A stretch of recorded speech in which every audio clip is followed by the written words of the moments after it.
نحمده ونصلي على رسوله الكريم اما بعد فاعوذ بالله من الشيطان الرجيم بسم الله الرحمن الرحيم رب اشرح لي صدري ويسر لي امري واحلل عقدة من لساني يفقهوا قولي.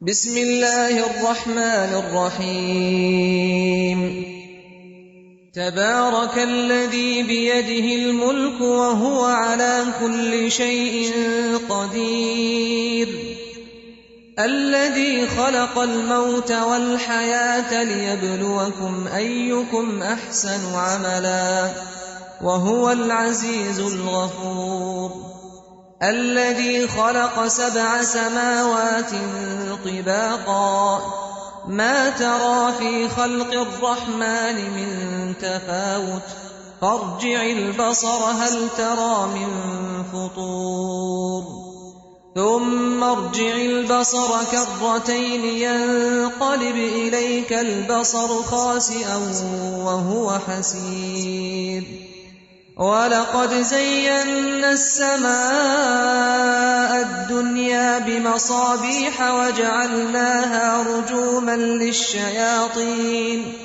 وأعتدنا لهم عذاب السعير وللذين كفروا بربهم عذاب جهنم وبئس المصير إذا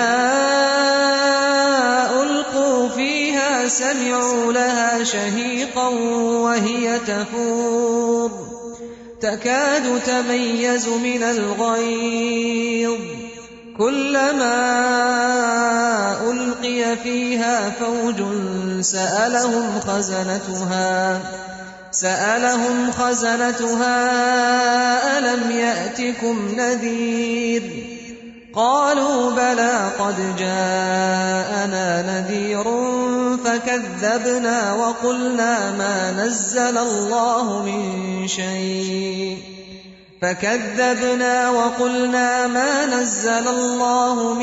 شيء إن أنتم إلا في ضلال كبير. 29واں پارہ سورۃ الملک. بسم اللہ الرحمن الرحیم تبارک الذی بیدہ الملک وہو علی کل شیء قدیر الذی خلق الموت والحیاة لیبلوکم ایکم احسن عملا وہو العزیز الغفور. شروع کرتی ہوں اللہ کے نام سے جو بے انتہا مہربان نہایت رحم فرمانے والا ہے. سورۃ الملک کے بارے میں نبی صلی اللہ علیہ وسلم نے فرمایا اللہ کی کتاب میں ایک سورت ہے جس میں صرف 30 آیات ہیں. یہ آدمی کی سفارش کرے گی یہاں تک کہ اس کو بخش دیا جائے گا. ایک اور روایت میں آتا ہے آپ صلی اللہ علیہ وسلم رات کو سونے سے قبل الف لام میم السجدہ یعنی سورۃ السجدہ اور سورہ ملک ضرور پڑھتے تھے. ترجمہ ہے نہایت بزرگ و برتر ہے وہ جس کے ہاتھ میں کائنات کی سلطنت ہے اور وہ ہر چیز پر قدرت رکھتا ہے، جس نے موت اور زندگی کو ایجاد کیا، پیدا کیا تاکہ تم لوگوں کو آزما کر دیکھے تم میں سے کون بہتر عمل کرنے والا ہے. یہ ہے دراصل ہماری تخلیق کا مقصد، ہماری آزمائش کس چیز میں؟ ایکم احسن عملا، کہ تم میں اچھے عمل کس کے ہیں، احسن عمل کس کے ہیں، خوبصورت کام کس کے ہیں. خوبصورت کام کس اعتبار سے؟ اللہ تعالی کی نگاہ میں اس کی پسند کے مطابق. وَهُوَ الْعَزِيزُ الْغَفُورُ، اور وہ زبردست بھی ہے اور درگزر فرمانے والا بھی ہے. جس نے تہ بر تہ 7 آسمان بنائے تم رحمان کی تخلیق میں کسی قسم کی بے ربطی نہ پاؤ گے. پھر پلٹ کر دیکھو کہیں تمہیں کوئی خلل نظر آتا ہے؟ بار بار نگاہ دوڑاؤ، تمہاری نگاہ تھک کر نامراد پلٹ آئے گی. ہم نے تمہارے قریب کے آسمان کو عظیم الشان چراغوں سے آراستہ کیا ہے اور انہیں شیاطین کو مار بھگانے کا ذریعہ بنا دیا ہے. ان شیطانوں کے لیے بھڑکتی ہوئی آگ ہم نے مہیا کر رکھی ہے. جن لوگوں نے اپنے رب سے کفر کیا ہے ان کے لیے جہنم کا عذاب ہے اور وہ بہت ہی برا ٹھکانہ ہے. جب وہ اس میں پھینکے جائیں گے تو اس کے دھاڑنے کی ہولناک آواز سنیں گے. یعنی آگ اپنی جلن کے علاوہ اپنی آواز میں بھی بہت شدید ہوگی اور وہ جوش کھا رہی ہوگی، شدت غضب سے پھٹی جاتی ہوگی. ہر بار جب کوئی گروہ اس میں ڈالا جائے گا اس کے کارندے ان لوگوں سے پوچھیں گے کیا تمہارے پاس کوئی خبردار کرنے والا نہیں آیا تھا؟ یعنی تمہیں کسی نے اس برے انجام کے بارے میں نہیں آگاہ کیا تھا؟ وہ جواب دیں گے ہاں، خبردار کرنے والا ہمارے پاس آیا تھا مگر ہم نے اسے جھٹلا دیا اور کہا اللہ نے کچھ بھی نازل نہیں کیا ہے، تم بڑی گمراہی میں پڑے ہوئے ہو. اور وہ کہیں گے کاش ہم سنتے یا سمجھتے، لو کننا نسمع او نعقل. تو آج اس بھڑکتی ہوئی آگ کے سزاواروں میں شامل نہ ہوتے. تو اس سے کیا پتہ چلتا ہے کہ سننے سے منہ موڑنا، اللہ کی کتاب کو سننے سے منہ موڑنا اور سمجھنے کی پرواہ نہ کرنا یا اس میں دلچسپی نہ لینا انسان کے لیے نقصان دہ ہو سکتا ہے، کیونکہ آگ میں جانے والے اسی پر پچھتائیں گے کاش ہم سن تو لیتے. اور آج کیوں نہیں سنتے لوگ؟ کہ سن لیا تو کچھ کرنا پڑے گا، پھر بدلنا پڑے گا خود کو. اگر بدلیں گے نہیں تو انجام نہیں بدلے گا. خود کو بدلنا کس لیے ہے؟ کیوں ہے؟ تاکہ ہمارا انجام بہتر ہو سکے. ان الذين يخشون ربهم بالغیب لهم مغفرۃ واجر کبیر. جو لوگ بن دیکھے اپنے رب سے ڈرتے ہیں یقیناً ان کے لیے مغفرت ہے اور بڑا اجر. تم خواہ چپکے سے بات کرو یا اونچی آواز سے، اللہ کے لیے برابر ہے. وہ تو دلوں کا حال تک جانتا ہے. کیا وہی نہ جانے گا جس نے پیدا کیا؟ حالانکہ وہ باریک بین اور باخبر ہے. نبی صلی اللہ علیہ وسلم نے حضرت ابو ذر غفاری کو نصیحت کرتے ہوئے فرمایا تھا، ابو ذر کشتی کو مضبوط کر لو کیونکہ سمندر گہرا ہے، اور زیادہ سفر تیار کر لو کیونکہ سفر لمبا ہے، اور اپنی پیٹھ ہلکی کر لو کیونکہ گھاٹی دشوار ہے اور تھکا دینے والی ہے، اور عمل میں اخلاص پیدا کرو کیونکہ جانچ پڑتال کرنے والا باریک بین ہے. وہ صرف ظاہر کو نہیں دیکھے گا، وہ ظاہر کے پیچھے چھپی ہوئی نیتوں تک کو جانتا ہے. وہ ان باتوں سے بھی باخبر ہے جو ہم جان بوجھ کے کرتے ہیں اور ان سے بھی جو انجانے میں کرتے ہیں. ہم کر کے بھول جاتے ہیں، وہ نہیں بھولتا. هو الذی جعل لکم الارض ذلولا فامشوا فی مناکبها وکلوا من رزقہ وإلیہ النشور. وہی تو ہے جس نے تمہارے لیے زمین کو تابع کر رکھا ہے، چلو اس کے سینے پر اور کھاؤ خدا کا رزق، اسی کے حضور تمہیں دوبارہ زندہ ہو کر جانا ہے. اس زمین پر رہتے ہوئے ہمیں کس طرح زندگی بسر کرنی ہے؟ ایک طرف اللہ تعالی کی نعمتوں کو جائز طریقے سے استعمال بھی کرنا ہے اور دوسری طرف اپنی آخرت کو بھی بھولنا نہیں ہے. اور سب سے بڑا سبق یہ یاد رکھنا ہے کہ واپسی اسی کی طرف ہے. کیا تم اس سے بے خوف ہو کہ وہ جو آسمان میں ہے زمین میں تمہیں دھنسا دے اور یکا یک یہ زمین جھکولے کھانے لگے؟ کیا تم اس سے بے خوف ہو کہ وہ جو آسمان میں ہے تم پر پتھراؤ کرنے والی ہوا بھیج دے؟ پھر تمہیں معلوم ہو جائے گا کہ میری تنبیہ کیسی ہوتی ہے. ان سے پہلے گزرے ہوئے لوگ بھی جھٹلا چکے ہیں، پھر دیکھ لو کہ میری گرفت کیسی سخت تھی. کیا یہ لوگ اپنے اوپر اڑنے والے پرندوں کو پر پھیلائے اور سکیڑتے نہیں دیکھتے؟ یعنی روز کے مشاہدے میں آنے والی چیز ہے. رحمان کے سوا کوئی نہیں جو انہیں تھامے ہوئے ہو، وہی ہر چیز کا نگہبان ہے. بتاؤ آخر وہ کون سا لشکر تمہارے پاس ہے جو رحمان کے مقابلے میں تمہاری مدد کر سکتا ہے؟ حقیقت یہ ہے کہ منکرین دھوکے میں پڑے ہوئے ہیں. یا پھر بتاؤ کون ہے جو تمہیں رزق دے سکتا ہے اگر رحمان اپنا رزق روک لے؟ دراصل یہ لوگ سرکشی اور حق سے گریز پر اڑے ہوئے ہیں. بھلا سوچو، جو شخص منہ اندھائے چل رہا ہو، یعنی جانوروں کی طرح منہ نیچے کیے ہوئے اسی ڈگر پہ چلا جا رہا ہو جس پہ کسی نے اسے ڈال دیا، مراد یہ ہے کہ اپنی کوئی سوچ نہیں، کوئی عقل نہیں، کوئی مشاہدہ نہیں، کوئی غور و فکر نہیں. وہ زیادہ صحیح راہ پانے والا ہے یا وہ جو سر اٹھائے سیدھا ایک ہموار سڑک پر چل رہا ہو؟ ان سے کہو اللہ ہی ہے جس نے تمہیں پیدا کیا، تم کو سننے اور دیکھنے کی طاقتیں دی اور سوچنے سمجھنے والے دل دیے، مگر تم کم ہی شکر ادا کرتے ہو. ان سے کہو اللہ ہی ہے جس نے تمہیں زمین میں پھیلایا ہے اور اسی کی طرف تم سمیٹے جاؤ گے.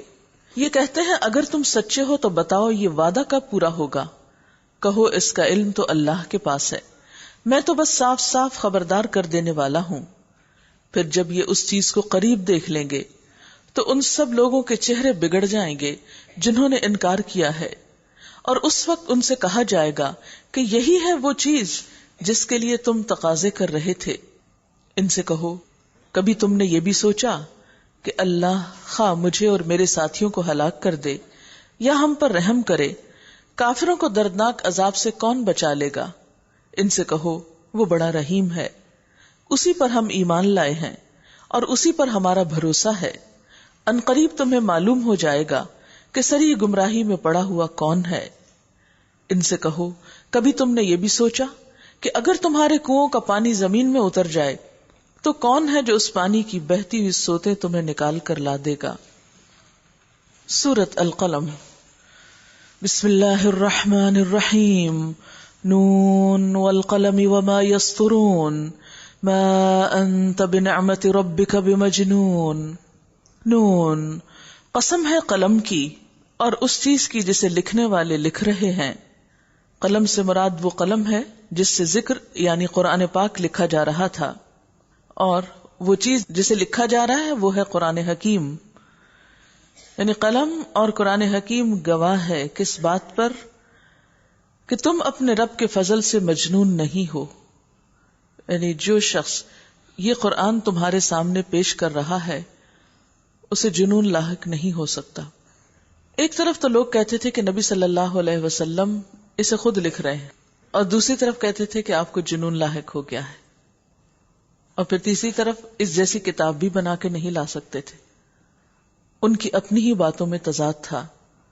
وَإِنَّ لَكَ لَأَجْرًا غَيْرَ مَمْنُونَ، باتیں بنانے والے بناتے رہیں لیکن آپ کے لیے، اور یقیناً تمہارے لیے ایسا اجر ہے جس کا سلسلہ کبھی ختم ہونے والا نہیں.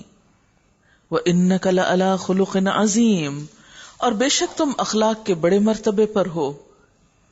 اس بات میں شک بھی نہیں کیا جا سکتا کہ جنون آپ کے پاس سے بھی ہو کر گزرا ہے. یہاں آپ کے اخلاق کی بلندی کا ذکر ہے.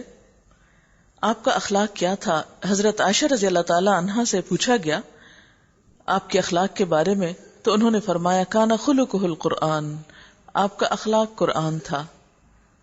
اخلاق کے بہت سے معیار اور پیمانے لوگوں نے اپنی طرف سے قائم کر رکھے ہیں، لیکن وہ اخلاق جو قرآن دیتا ہے اس کا عملی نمونہ نبی صلی اللہ علیہ وسلم کی سیرت میں نظر آتا ہے، اور اسی اخلاق کو اللہ تعالیٰ بلند اخلاق قرار دیتے ہیں. اور ہمیں بھی وہی اخلاق اپنے اندر پیدا کرنے کی کوشش کرنی چاہیے. حضرت عائشہ رضی اللہ تعالیٰ عنہ فرماتی ہیں آپ کے اخلاق کے بارے میں کہ آپ صلی اللہ علیہ وسلم نے کبھی کسی خادم کو نہیں مارا، کبھی کسی عورت پر ہاتھ نہیں اٹھایا، جہاد فی سبیل اللہ کے سوا کبھی آپ نے اپنے ہاتھ سے کسی کو نہیں مارا، اپنی ذات کے لیے کبھی کسی ایسی تکلیف کا انتقام نہیں لیا جو آپ کو پہنچائی گئی ہو، الا یہ کہ اللہ کی حرمتوں کو توڑا گیا ہو اور آپ نے اللہ کی خاطر اس سے بدلہ لیا ہو. آپ کا طریقہ یہ تھا کہ جب دو کاموں میں سے ایک کا آپ کو انتخاب کرنا ہوتا تو آپ آسان تر کام کو پسند فرماتے تھے، الا یہ کہ وہ گناہ ہو. اگر کوئی کام گناہ ہوتا تو آپ سب سے زیادہ اس سے دور رہتے تھے. آپ کے اخلاق کے بارے میں حضرت انس فرماتے ہیں کہ میں نے 10 سال حضور صلی اللہ علیہ وسلم کی خدمت کی. آپ نے کبھی میری کسی بات پر اف تک نہ کی، کبھی میرے کسی کام پہ یہ نہ فرمایا کہ تو نے یہ کیوں کیا، اور کبھی کسی کام کے نہ کرنے پہ یہ نہیں فرمایا کہ تو نے یہ کیوں نہ کیا. ہمارا اپنے خادموں کے ساتھ کیا معاملہ ہے؟ ہم سب اپنے اخلاق کا جائزہ اچھی طرح لے سکتے ہیں. اخلاق کو وہاں مت پرکھیے کہ جہاں آپ کو کوئی جانتا نہ ہو یا انجان لوگ آپ کی تعریف کریں. اخلاق وہ ہے کہ جس کی گواہی آپ کے آس پاس رہنے والے اور خاص طور پر آپ سے کم مرتبہ لوگ دیں. کیونکہ ہوتا یہ ہے کہ جو ہم سے بڑا ہوتا ہے اس کو تو ہم رسپیکٹ دیتے ہیں، برابر والوں کے ساتھ برابر ہی کا معاملہ کرتے ہیں، جیسا وہ کرتے ہیں ویسا ہم کر لیتے ہیں. لیکن اصل اخلاق کا پتہ اس وقت چلتا ہے جب انسان اپنے سے نیچے والے کے ساتھ اچھا سلوک کرے. ان قریب تم بھی دیکھ لو گے اور وہ بھی دیکھ لیں گے کہ تم میں سے جنون میں کون مبتلا ہے. تمہارا رب ان لوگوں کو بھی خوب جانتا ہے جو اس کی راہ سے بھٹکے ہوئے ہیں، اور وہی ان کو بھی اچھی طرح جانتا ہے جو راہ راست پر ہیں. لہٰذا تم ان جھٹلانے والوں کے دباؤ میں ہرگز نہ آؤ. یہ تو چاہتے ہیں کہ کچھ تم مداہنت کرو تو یہ بھی مداہنت کریں. ہرگز نہ دبو، یعنی تم مداہنت کا مطلب کیا ہے کہ تم اسلام کی تبلیغ میں ڈھیلے پڑ جاؤ تو یہ بھی مخالفت میں ڈھیلے پڑ جائیں. کیونکہ مخالفت میں بھی تو ایک طاقت کا استعمال ہوتا ہے نا، اور اس میں بھی مسلسل انسان ایک ٹینشن سے گزرتا ہے، اور مخالفت کی بھی ایک انتہا ہوتی ہے، کرتے کرتے انسان تھک بھی جاتا ہے. تو یہ چاہتے کیا ہے کہ آپ اپنا کام چھوڑ دیں کسی طرح. ہرگز نہ دبو کسی ایسے شخص سے جو بہت قسمیں کھانے والا بے وقت آدمی ہے، تانے دیتا ہے، چغلیاں کھاتا پھرتا ہے، بھلائی سے روکتا ہے، ظلم اور زیادتی میں حد سے گزر جانے والا ہے، سخت بدعمال ہے، جفاکار ہے، ان سب عیوب کے ساتھ بداصل ہے، اس بنا پر کہ وہ بہت مال اور اولاد رکھتا ہے. جب ہماری آیات اس کو سنائی جاتی ہیں تو کہتا ہے یہ تو اگلے وقتوں کے افسانے ہیں، ان قریب ہم اس کی سونڈ پہ داغ لگائیں گے. سونڈ تو ہاتھی کا ہوتا ہے، لیکن چونکہ اس کو اپنے ناک کی بڑی فکر ہوتی کہ ناک نہ کٹ جائے، تو اس لیے اس کے ناک کی بجائے لفظ سونڈ استعمال کیا گیا. ہم نے ان اہل مکہ کو اسی طرح آزمائش میں ڈالا ہے جس طرح ایک باغ کے مالکوں کو آزمائش میں ڈالا تھا، جب انہوں نے قسم کھائی کہ صبح سویرے ضرور اپنے باغ کے پھل توڑیں گے، اور وہ کوئی استثناء نہیں کر رہے تھے. رات کو وہ سوئے پڑے تھے کہ تمہارے رب کی طرف سے ایک بلا اس باغ پر پھر گئی، اور اس کا ایسا حال ہو گیا جیسے کٹی ہوئی فصل ہو. صبح ان لوگوں نے ایک دوسرے کو پکارا کہ اگر پھل توڑنے ہیں تو سویرے سویرے اپنی کھیتی کی طرف چل نکلو. چنانچہ وہ چل پڑے اور آپس میں چپکے چپکے کہتے جاتے تھے کہ آج کوئی مسکین تمہارے پاس باغ میں نہ آنے پائے. وہ کچھ نہ دینے کا فیصلہ کیے ہوئے صبح سویرے جلدی جلدی اس طرح وہاں گئے جیسے کہ وہ پھل توڑنے پہ قادر ہوں، مگر جب باغ دیکھا تو کہنے لگے ہم راستہ بھول گئے ہیں. نہیں بلکہ ہم محروم رہ گئے ہیں. ان میں سے جو سب سے بہتر آدمی تھا اس نے کہا میں نے تم سے کہا نہ تھا کہ تم تسبیح کیوں نہیں کرتے. وہ پکار اٹھے پاک ہے ہمارا رب، واقعی ہم گناہگار تھے. پھر ان میں سے ہر ایک دوسرے کو ملامت کرنے لگا. عموماً انسانوں کی عادت یہ ہوتی ہے کہ جب کام خراب ہو جائے تو پھر ہر شخص دوسرے پر ڈالنے کی کوشش کرتا ہے. آخر کو انہوں نے کہا افسوس ہمارے حال پر، بے شک ہم سرکش ہو گئے تھے.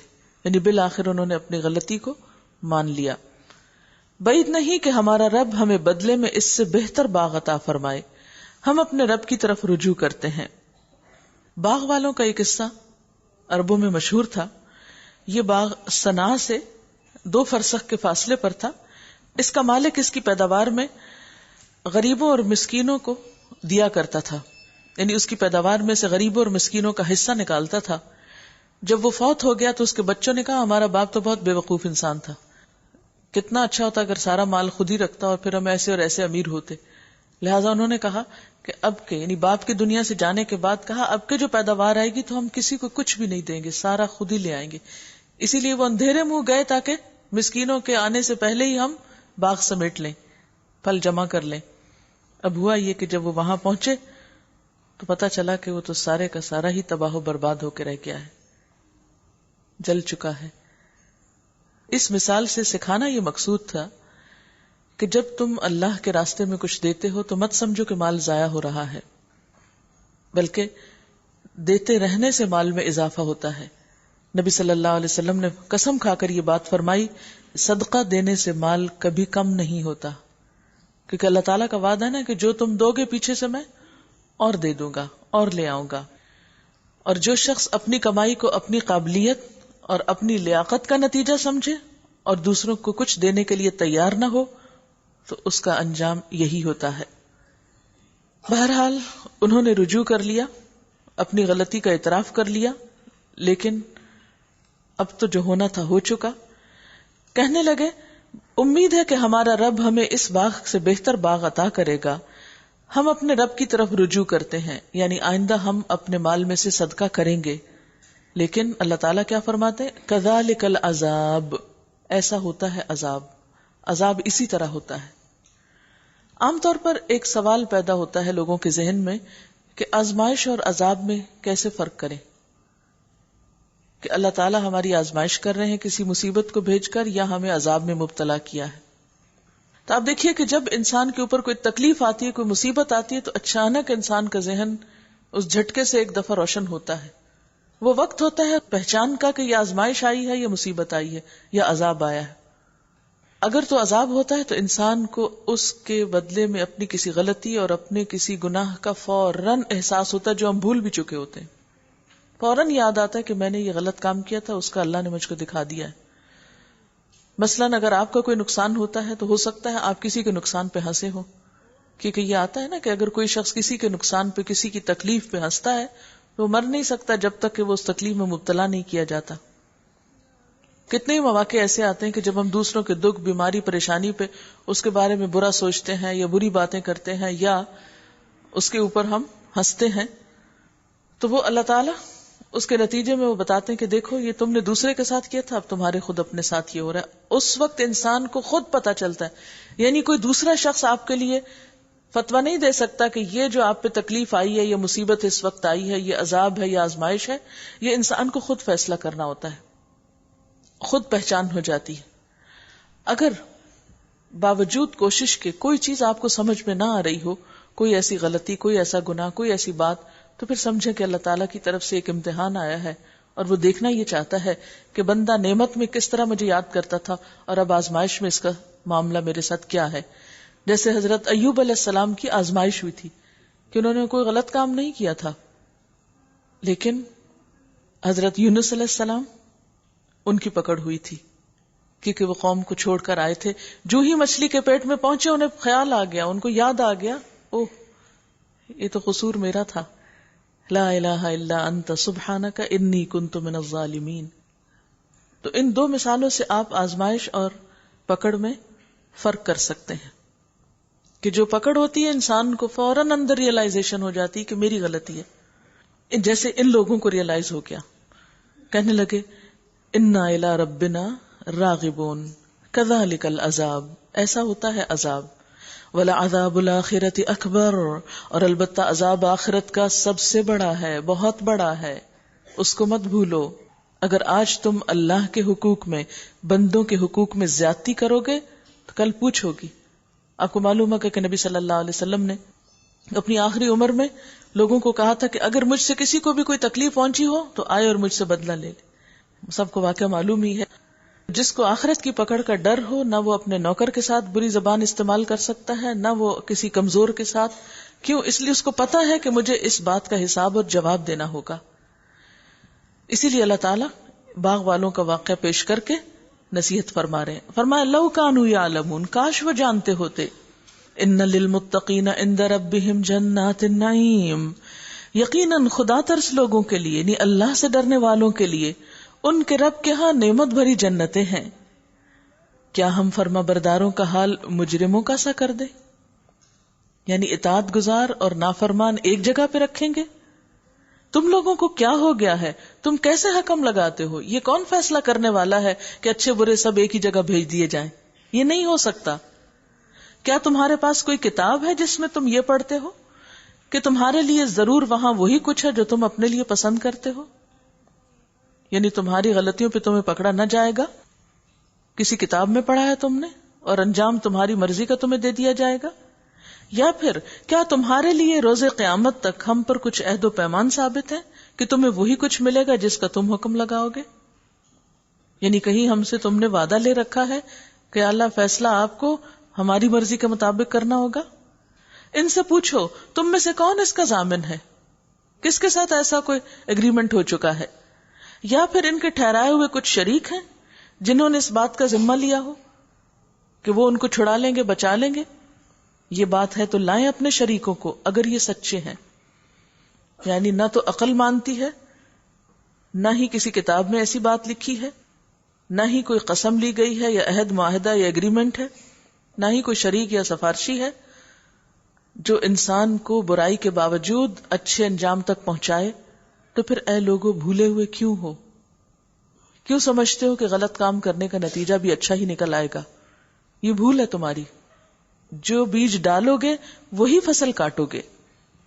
یوم یکشف عن ساق ویدعون الی السجود فلا یستطیعون.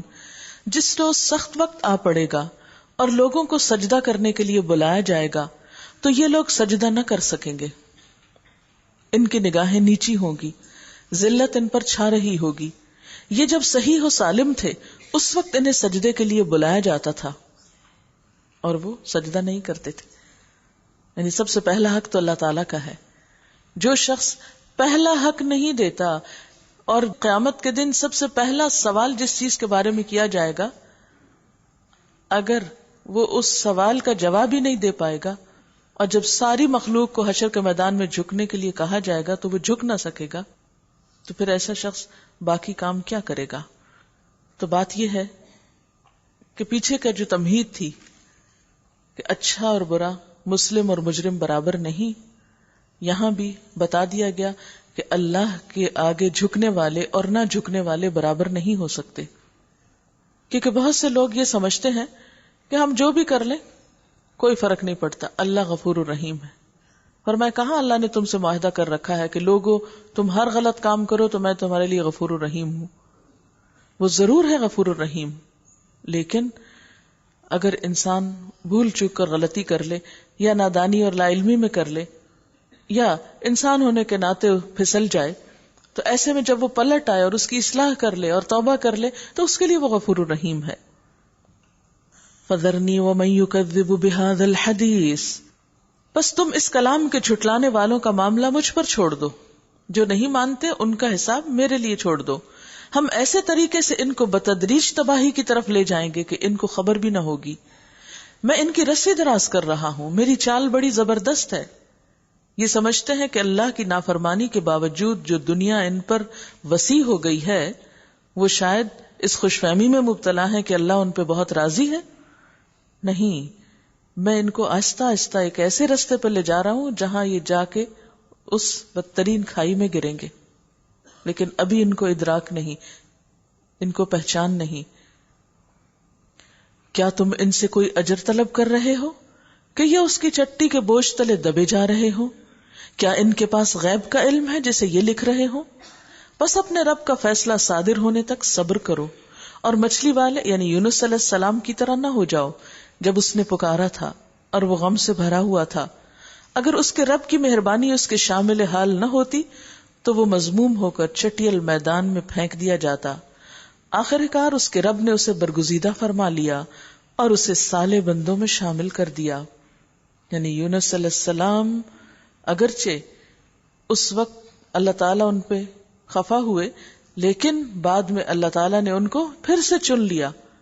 صحیح مسلم کی روایت میں آتا ہے کہ کوئی شخص یہ نہ کہے کہ میں یونس بن متہ سے بہتر ہوں. یعنی اگرچہ ان سے بھول ہوئی، لیکن جب انہوں نے توبہ کر لی، پلٹ آئے، تو وہ پھر پہلے مقام پہ پہنچے، چن لیے گئے. جب یہ کافر لوگ کلام نصیحت یعنی قرآن سنتے ہیں، ذکر سنتے ہیں، تو تمہیں ایسی نظروں سے دیکھتے ہیں کہ گویا تمہارے قدم اکھاڑ دیں گے. یعنی انہیں تمہاری باتیں پسند نہیں آتی تو اس نظر سے دیکھتے ہیں کہ تم بات نہ کر سکو، اور کہتے ہیں یہ ضرور دیوانہ ہے. حالانکہ یہ تو سارے جہان والوں کے لیے ایک نصیحت ہے. یہاں سے نظروں کی جو تاثیر ہے اور نظر کا جو اثر ہے اس کی طرف بھی اشارہ ملتا ہے. نظر کا لگ جانا برحق ہے، اور نظر بھی اپنے اثرات رکھتی ہے. اس کا علاج بھی نبی صلی اللہ علیہ وسلم نے بتایا ہے. جتنی بھی نظر سے متعلق مسنون دعائیں ہیں وہ ایک کارڈ میں چھپی ہوئی ہیں. اگر کبھی بھی کسی کو شک ہو کہ خود اس کو نظر لگی ہے یا کسی بچے کو یا کسی اور چیز کو، کہ اچھی بھلی ایک خوشی جو ہے یکا یک غم میں بغیر کسی وجہ کے اگر بدل رہی ہے، تو ہو سکتا ہے کہ ایسی کوئی چیز ہو، تو اس موقع پر وہ دعائیں پڑھ کر دم کر دینا چاہیے. لیکن کوئی بھی غیر مسنون طریقے کے کوئی گریں لگانا یا کھولنا یا اور ایسے کام کرنا وہ درست نہیں ہے. ہمیشہ یاد رکھیے کہ اللہ کے کلام سے بڑھ کر، نبی صلی اللہ علیہ وسلم کے بتائے ہوئے طریقوں سے بڑھ کر کوئی چیز مؤثر نہیں، کوئی چیز اس سے آگے نہیں. لیکن جب شیطان ہمارے یقین کو متزلزل کرتا ہے کہ نہیں اس سے کچھ فائدہ نہیں ہوگا، چلو وہ فلاں ایک چیز دیتا ہے اس کو کر کے دیکھو، اور ہمارا یقین اس پہ جما دیتا ہے، تو پھر اس سے آہستہ آہستہ شرک کی طرف راغب کر لیتا ہے، کیونکہ اسے معلوم ہے کہ شرک ہو گیا تو ساری نیکیوں کی صفائی ہو جائے گی، اس لیے وہ کام ایک کراؤ کہ جس سے سب کچھ ضائع ہو جائے. اس لیے انسان کو ایسے معاملات میں بہت محتاط ہونے کی ضرورت ہے. سورۃ الحاقہ. بسم اللہ الرحمن الرحیم. الحاقہ ما الحاقہ وما ادراک ما الحاقہ. حق ہونے والی، ثابت ہونے والی، اور تم کیا جانو کہ وہ کیا ہے حق ہونے والی. اشارہ ہے قیامت کی طرف کہ جس کا آنا بالکل یقینی ہے. قیامت کے ناموں میں سے ایک نام ہے. سمود اور عاد نے اس اچانک ٹوٹ پڑنے والی آفت کو جھٹلایا تو سمود ایک سخت حادثے سے ہلاک کیے گئے اور عاد ایک بڑی شدید طوفانی آندھی سے تباہ کر دیے گئے. اللہ تعالیٰ نے اس کو مسلسل 7 رات اور 8 دن ان پر مسلط رکھا. تم وہاں ہوتے تو دیکھتے کہ وہ وہاں اس طرح پچھڑے پڑے ہیں جیسے وہ کھجور کے بوسیدہ تنے ہوں. اب کیا ان میں سے کوئی تمہیں باقی بچا نظر آتا ہے؟ اور اسی خطائے عظیم کا ارتکاب فرعون اور اس سے پہلے کے لوگوں نے اور تلپٹ ہو جانے والی بستیوں نے کیا. ان سب نے اپنے رب کے رسول کی بات نہ مانی تو اس نے ان کو بڑی سختی کے ساتھ پکڑا.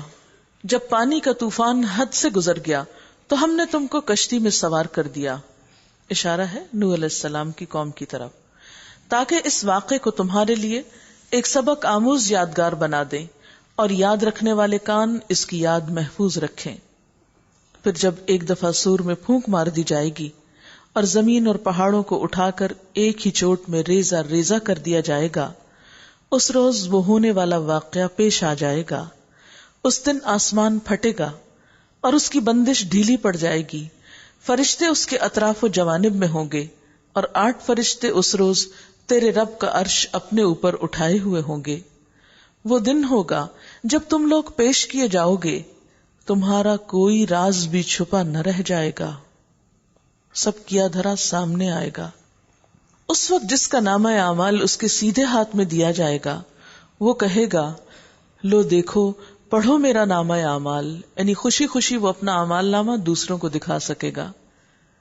میں سمجھتا تھا کہ مجھے ضرور اپنا حساب ملنے والا ہے. بس وہ دل پسند عیش میں ہوگا، عالی مقام جنت میں، جس کے پھلوں کے گچھے جھکے پڑ رہے ہوں گے. ایسے لوگوں سے کہا جائے گا مزے سے کھاؤ اور پیو اپنے ان اعمال کے بدلے جو تم نے گزرے ہوئے دنوں میں کیے. یہاں اعمال نامے کو لوگوں کے سامنے دکھانے کی بات ہے. ہم سب اپنے اپنے عمل پہ غور کریں کہ کیا ہمارا اعمال نامہ اس قابل ہے کہ ہم اسے سب کو دکھا سکیں کہ آؤ دیکھو. اور جس کا نامہ اعمال اس کے بائیں ہاتھ میں دیا جائے گا، وہ کہے گا کاش میرا اعمال نامہ مجھے نہ دیا گیا ہوتا اور میں نہ جانتا کہ میرا حساب کیا ہے. کاش میری وہی موت جو دنیا میں آئی تھی فیصلہ کن ہوتی. بالکل اسی طرح جیسے دنیا میں کوئی طالب علم فیل ہو جائے اور اس کا ریزلٹ کارڈ اس کے ہاتھ میں دیا جائے تو وہ دوسروں کو دکھانے کی بجائے، فریم میں لگا کے سجانے کی بجائے وہ فوراً چھپا لیتا ہے، پھاڑ کے پھینک دیتا ہے. ایسی ہی امبیرسمنٹ لوگوں کو قیامت کے دن ہوگی ان اعمال پر جو وہ اللہ کی ناراضگی اور ناپسند کے کرتے رہے. ما اغنى عني ماليا هلك عني سلطانيا خذوه فغلوه ثم الجحيم صلوه ثم في سلسلة ذرعها 70 ذراعا فاسلكوه. آج میرا مال میرے کچھ کام نہ آیا، میرا سارا اقتدار ختم ہو گیا. حکم ہوگا پکڑو اسے اور اس کی گردن میں توق ڈال دو، پھر اسے جہنم میں جھونک دو، پھر اس کو 70 ہاتھ لمبی زنجیر میں جکڑ دو. یہ نہ اللہ بزرگ و برتر پر ایمان لاتا تھا اور نہ مسکین کو کھانا کھلانے کی ترغیب دیتا تھا. لہذا آج نہ یہاں اس کا کوئی یار غمخوار ہے اور نہ زخموں کے دھون کے سوا اس کے لیے کوئی کھانا جسے خطا کاروں کے سوا کوئی نہیں کھاتا. بس نہیں، میں قسم کھاتا ہوں ان چیزوں کی بھی جو تم دیکھتے ہو اور ان کی بھی جو تم نہیں دیکھتے. یہ ایک رسول کریم کا قول ہے، کسی شاعر کا قول نہیں تم لوگ کم ہی ایمان لاتے ہو، اور نہ یہ کسی کاہن کا قول ہے، تم لوگ کم ہی غور کرتے ہو، یہ رب العالمین کی طرف سے نازل ہوا ہے۔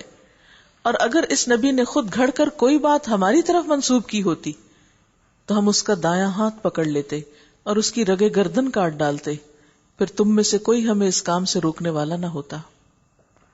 اس سے پتہ چلتا ہے کہ نبی صلی اللہ علیہ وسلم نے ہمیں جو کچھ پہنچایا بالکل سچ اور حق پہنچایا، اپنی طرف سے کوئی بات نہیں ملائی اس میں۔ اور یہی تعلیم بعد والوں کے لیے ہے کہ جو کچھ اللہ اور اس کے رسول صلی اللہ علیہ وسلم کی طرف سے آیا اس کو ایز اٹ از آگے پہنچانا چاہیے، اپنی طرف سے باتیں اس میں نہیں ملانی چاہیے۔ اور نبی صلی اللہ علیہ وسلم نے اپنے بارے میں بھی فرمایا ہے، من کذب علی متعمدا فلیتبوأ مقعدہ فی النار، جو شخص مجھ پر جان بوجھ کے جھوٹ بولے اسے چاہیے اپنا ٹھکانہ جہنم میں بنائے۔ کیا مطلب اس بات کا؟ کہ کوئی بھی چیز پڑھ کے کہنا کہ یہ حدیث ہے حالانکہ وہ حدیث نہ ہو۔ کسی بھی چیز کے بارے میں مثلا لوگوں کو امپریس کرنے کے لیے اپنے علم سے یا لوگوں کو دبانے کے لیے اپنی بات بعض اوقات کسی کو اگر اتنی اہم نہ لگے اور وہ اس کی بجائے یہ کہے کہ یہ تو اللہ کے رسول صلی اللہ علیہ وسلم نے فرمایا حالانکہ آپ نے نہ فرمایا ہو، تو 70 کے قریب راوی ہیں اس حدیث کو روایت کرنے والے نے۔ اتنی تعداد میں کوئی حدیث روایت نہیں ہوئی جس قدر یہ ہوئی کہ جو شخص نبی صلی اللہ علیہ وسلم پر جھوٹ باندھے، جو آپ نے نہیں فرمایا وہ آپ کے نام منسوب کرے، اسے چاہیے کہ اپنا ٹھکانہ جہنم میں بنائے۔ اس لیے کبھی بھی یہ نہ کہا کرے یہ حدیث میں آتا ہے جب تک کہ یقین نہ ہو کہ واقعی حدیث میں آتا ہے۔ بعض اوقات بچوں کو نصیحت کرتے وقت ہم کہتے ہیں وہ حضور صلی اللہ علیہ وسلم ایسے کرتے تھے، حالانکہ انہوں نے نہیں کیا ہوتا، تو اس سے اسلام کو ایک طرح سے مس انٹرپریٹ کیا جاتا ہے جو کہ درست نہیں۔ در حقیقت یہ پرہیزگار لوگوں کے لیے ایک نصیحت ہے، یعنی قرآن ان لوگوں کے لیے نصیحت ہے جو دل میں خدا کا خوف رکھتے ہوں۔ اور ہم جانتے ہیں کہ تم میں سے کچھ لوگ جھٹلانے والے ہیں، ایسے کافروں کے لیے یقیناً یہ موجب حسرت ہے اور یہ بالکل یقینی حق ہے۔ فسبح بسم ربک العظیم، پس اے نبی صلی اللہ علیہ وسلم اپنے رب عظیم کے نام کی تسبیح کرو۔ سورۃ المعارج، بسم اللہ الرحمن الرحیم۔ سأل سائل بعذاب واقع للکافرین لیس له دافع، مانگنے والے نے عذاب مانگا، حالانکہ عذاب مانگنے کی چیز نہ تھی، لیکن ضد، ہٹ دھرمی اور سرکشی میں آ کر اہل مکہ مانگ بھی رہے ہیں، تو کیا اس سے بڑی بدبختی کیا ہوگی؟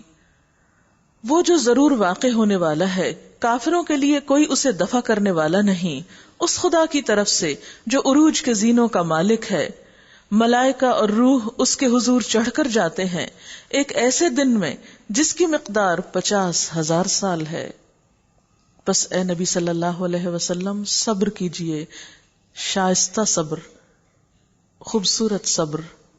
انہم یرونہ بعیدا، یہ لوگ اسے دور سمجھتے ہیں، ونراہ قریبا، اور ہم اسے قریب دیکھ رہے ہیں۔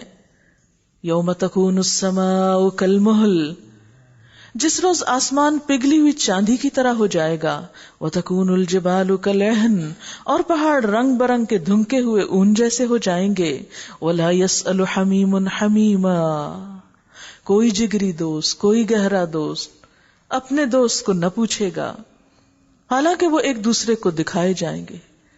یعنی اتنا سخت دن ہوگا کہ عزیز ترین بھی بھول جائیں گے۔ مجرم چاہے گا کہ اس دن کے عذاب سے بچنے کے لیے اپنی اولاد کو، اپنی بیوی کو، اپنے بھائی کو، اپنے قریب ترین خاندان کو جو اسے پناہ دینے والا تھا، اور زمین کے سب لوگوں کو فدیے میں دے دے۔ یعنی اتنا خود غرض ہو جائے گا انسان کہ اسے کسی کی پرواہ نہ ہوگی۔ آج ہم خود تکلیف اٹھا کے بچوں کو آرام دینے کی کوشش کرتے ہیں، بہن بھائیوں کے لیے طرح طرح کے دکھ اٹھاتے ہیں، کسی دشمن کو بھی تکلیف میں مبتلا دیکھیں تو آگے بڑھ جاتے ہیں، لیکن کل کا دن ایسا دن ہوگا کہ جب اپنی اولاد کو انسان کہے گا یہ میرا بیٹا لے لو، اس کو جلاؤ جہنم میں، مجھے نکال دو۔ اس دن کے عذاب سے بچنے کے لیے مجرم چاہے گا اپنی اولاد کو، اپنی بیوی کو، اپنے بھائی کو، اپنے قریب ترین خاندان کو جو اسے پناہ دینے والا تھا اور روئے زمین کے سب لوگوں کو فدیے میں دے دے اور یہ تدبیر اسے نجات دلا دے. کلا ہرگز نہیں، انہا لظا وہ تو بھڑکتی ہوئی آگ کی لپٹ ہوگی، نزاعۃ للشوا جو گوشت پوست کو چاٹ جائے گی. تو باقی کیا رہ جائے گا؟ بھیانک شکلیں. پکار پکار کر اپنی طرف بلائے گی ہر اس شخص کو، یعنی آگ پیچھے پڑے گی اور بلائے گی ہر اس شخص کو جس نے حق سے منہ موڑا، یعنی حق بات مانی نہ، حق بات ماننے سے انکار کیا اور پیٹھ پھیری اور مال جمع کیا اور سینت سینت کر رکھا، گن گن کے رکھا. انسان تھوڑ دلا پیدا کیا گیا ہے. جب اس پر مصیبت آتی ہے تو گھبرا اٹھتا ہے، جب اسے خوشحالی نصیب ہوتی ہے تو بخل کرنے لگتا ہے. مگر وہ لوگ اس عیب سے بچے ہوئے ہیں جو نماز پڑھنے والے ہیں، جو اپنی نماز کی ہمیشہ پابندی کرتے ہیں، جن کے مالوں میں سائل اور محروم کا ایک مقرر حق ہے. یہ حق زکوٰۃ کے علاوہ ہے، کیونکہ ایک حدیث میں آتا ہے کہ زکوٰۃ کے علاوہ بھی مال میں حق ہے. اب یہاں پر آپ دیکھیں کہ حق معلوم، انہیں پتا ہے یہ ہمارا ہے اور اتنا ہم نے ضرور اللہ کی راہ میں دے دینا ہے، یہ ہمارا نہیں، یہ دوسروں کا ہے. جو روز جزا کو برحق مانتے ہیں، جو اپنے رب کے عذاب سے ڈرتے ہیں، کیونکہ ان کے رب کا عذاب ایسی چیز نہیں جس سے کوئی بے خوف ہو جائے. جو اپنی شرمگاہوں کی حفاظت کرتے ہیں بجز اپنی بیویوں یا اپنی مملوکہ عورتوں کے کہ جن سے محفوظ نہ رکھنے میں ان پر کوئی ملامت نہیں، البتہ جو اس کے علاوہ کچھ اور چاہیں وہی حد سے تجاوز کرنے والے ہیں. جو اپنی امانتوں کی حفاظت اور اپنے عہد کا پاس کرتے ہیں، جو اپنی گواہیوں میں راست بازی پہ قائم رہتے ہیں اور جو اپنی نماز کی حفاظت کرتے ہیں، یہ لوگ عزت کے ساتھ جنت کے باغوں میں رہیں گے.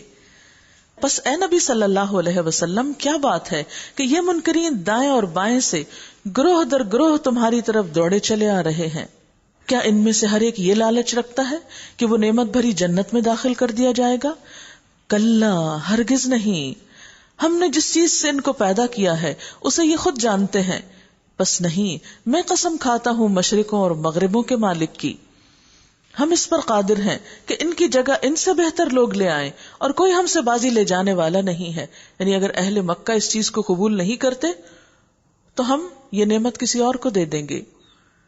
لہٰذا انہیں اپنی بےہودہ باتوں اور اپنے کھیل میں پڑا رہنے دو، یہاں تک کہ یہ اپنے اس دن کو پہنچ جائیں جس کا ان سے وعدہ کیا جا رہا ہے، جب یہ اپنی قبروں سے نکل کر اس طرح دوڑے جا رہے ہوں گے جیسے اپنے بتوں کے استھانوں کی طرف دوڑ رہے ہوں، کیونکہ ان پہ جب مشکل وقت آتا تھا تو فوراً بتوں کی طرف دوڑتے تھے. ان کی نگاہیں جھکی ہوئی ہوں گی، ذلت ان پر چھا رہی ہوگی. یہ وہ دن ہے جس کا ان سے وعدہ کیا جا رہا ہے. سورۃ نوح، بسم اللہ الرحمن الرحیم. انا ارسلنا نوحا الى قومه ان انذر قومك من قبل ان يأتيهم عذاب علیم. ہم نے نوح علیہ السلام کو اس کی قوم کی طرف بھیجا اس ہدایت کے ساتھ کہ اپنی قوم کے لوگوں کو خبردار کر دے قبل اس کے کہ ایک دردناک عذاب آئے. اس نے کہا، اے میری قوم کے لوگوں، میں تمہارے لیے ایک صاف صاف خبردار کر دینے والا پیغمبر ہوں. میں تم کو آگاہ کرتا ہوں کہ اللہ کی بندگی کرو اور اس سے ڈرو اور میری اطاعت کرو. اللہ تمہارے گناہوں سے درگزر فرمائے گا اور تمہیں ایک وقت مقرر تک باقی رکھے گا. حقیقت یہ ہے کہ اللہ کا مقرر کیا ہوا وقت جب آ جاتا ہے تو پھر ٹالا نہیں جاتا. کاش تمہیں اس کا علم ہو. اس نے عرض کیا، اے میرے رب، میں نے اپنی قوم کے لوگوں کو شب و روز پکارا، مگر میری پکار نے ان کے فرار میں ہی اضافہ کیا، اور جب بھی میں نے ان کو بلایا تاکہ تو انہیں معاف کر دے، انہوں نے کانوں میں انگلیاں ٹھونس لی اور اپنے کپڑوں سے منہ ڈھانک لیے اور اپنی روش پہ اڑ گئے اور بڑا تکبر کیا. پھر میں نے ان کو ہانکے پکارے دعوت دی، پھر میں نے علانیہ بھی ان کو تبلیغ کی اور چپکے چپکے بھی سمجھایا. میں نے کہا اپنے رب سے معافی مانگو، بے شک وہ بڑا معاف کرنے والا ہے. فَقُلْتُ اسْتَغْفِرُوا رَبَّكُمْ إِنَّهُ كَانَ غَفَّارًا. اب استغفار کے فائدے بتائے جا رہے ہیں. يُرْسِلِ السَّمَاءَ عَلَيْكُمْ مِدْرَارًا وَيُمْدِدْكُمْ بِأَمْوَالٍ وَبَنِينَ وَيَجْعَلْ لَكُمْ جَنَّاتٍ وَيَجْعَلْ لَكُمْ أَنْهَارًا. وہ تم پر آسمان سے خوب بارشیں برسائے گا، تمہیں مال اور اولاد سے نوازے گا. بعض اوقات لوگ شکایت کرتے ہیں نا اولاد نہیں ہے یا مال میں کمی ہے، تو اس کا علاج کیا ہے؟ کثرت سے استغفار پڑھنا. تمہارے لیے باغ پیدا کرے گا اور تمہارے لیے نہریں جاری کر دے گا. یعنی دنیا کی نعمتیں بھی استغفار سے ملتی ہیں، اور آخرت تو ہے ہی توبہ کرنے والوں کے لیے. تمہیں کیا ہو گیا ہے کہ تم اللہ کے لیے کسی وقار کی توقع نہیں رکھتے؟ یعنی دنیا کے چھوٹے چھوٹے انسانوں کا تو تم بہت احترام کرتے ہو اور ان کی باتیں مان لیتے ہو، ان کے روب میں آ کر تم اللہ کو کچھ بھی اہمیت نہیں دیتے کہ اس کی بات مانو، حالانکہ اس نے طرح طرح سے تمہیں بنایا ہے. کیا تم دیکھتے نہیں ہو کہ اللہ نے کس طرح 7 آسمان تہ بتہ بنائے اور ان میں چاند کو نور اور سورج کو چراغ بنایا، اور اللہ نے تم کو زمین سے عجیب طرح اگایا.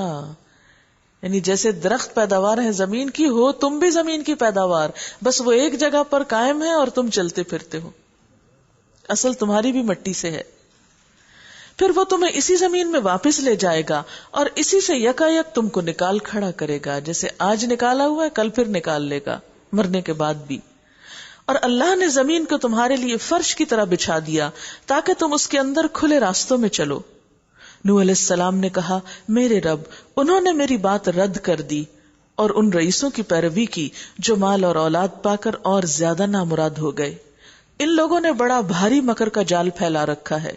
انہوں نے کہا، ہرگز نہ چھوڑو اپنے معبودوں کو، اور نہ چھوڑو ود اور سواع کو، اور نہ یغوث اور یعوق اور نصر کو.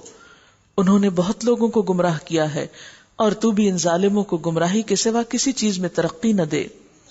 مما خطیئاتہم اغرقوا فادخلوا نارا.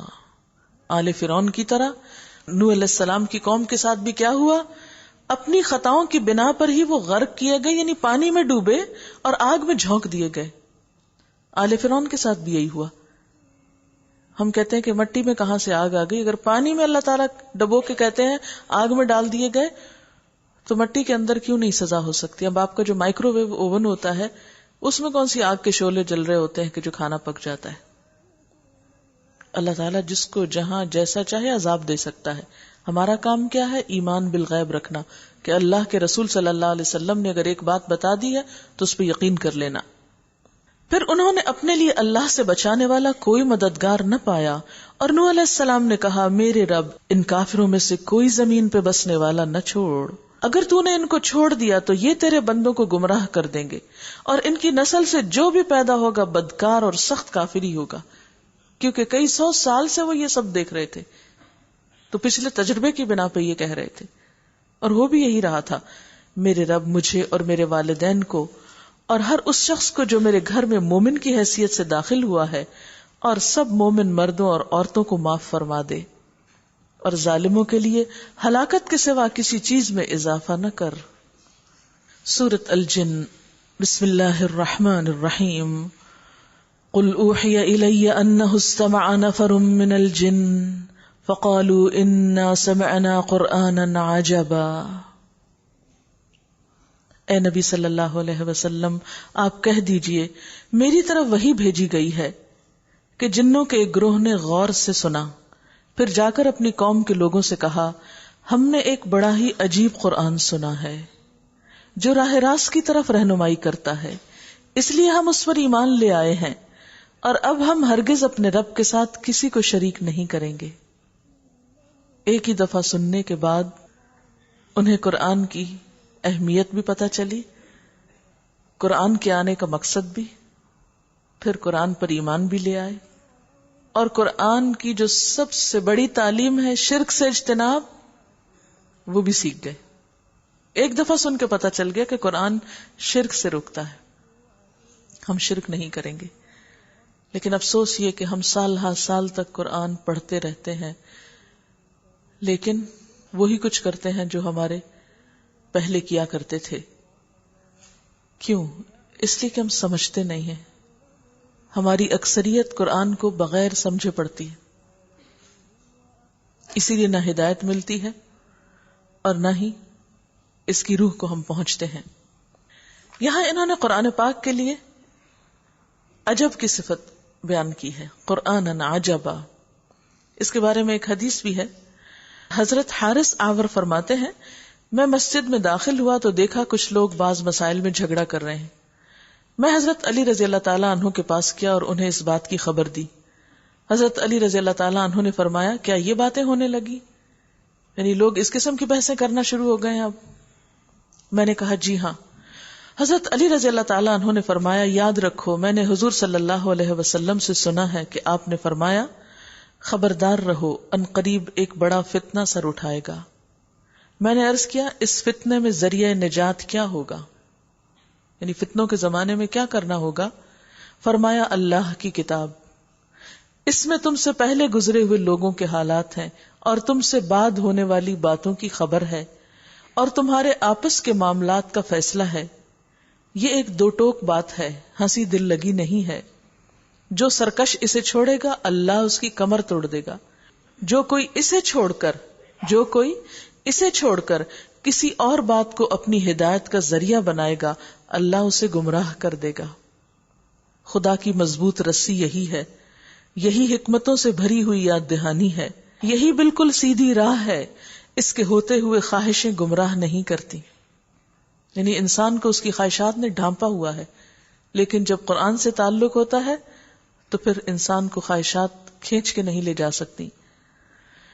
اور نہ زبانیں لڑکھڑاتی ہیں, اہل علم کا دل کبھی اس سے سیر نہیں ہوتا, اسے بار بار دہرانے سے اس کی تازگی نہیں جاتی, کوئی بوریت نہیں ہوتی, اس کی عجیب باتیں کبھی ختم نہ ہوگی, جتنا چاہو پڑھتے جاؤ ہر دفعہ ایک نئی بات سمجھ میں آئے گی. یہ وہی ہے جسے سنتے ہی جن پکار اٹھے تھے, بلا شبہ ہم نے عجیب و غریب قرآن سنا ہے جو ہدایت کی طرف رہنمائی کرتا ہے, لہٰذا ہم اس پر ایمان لاتے ہیں.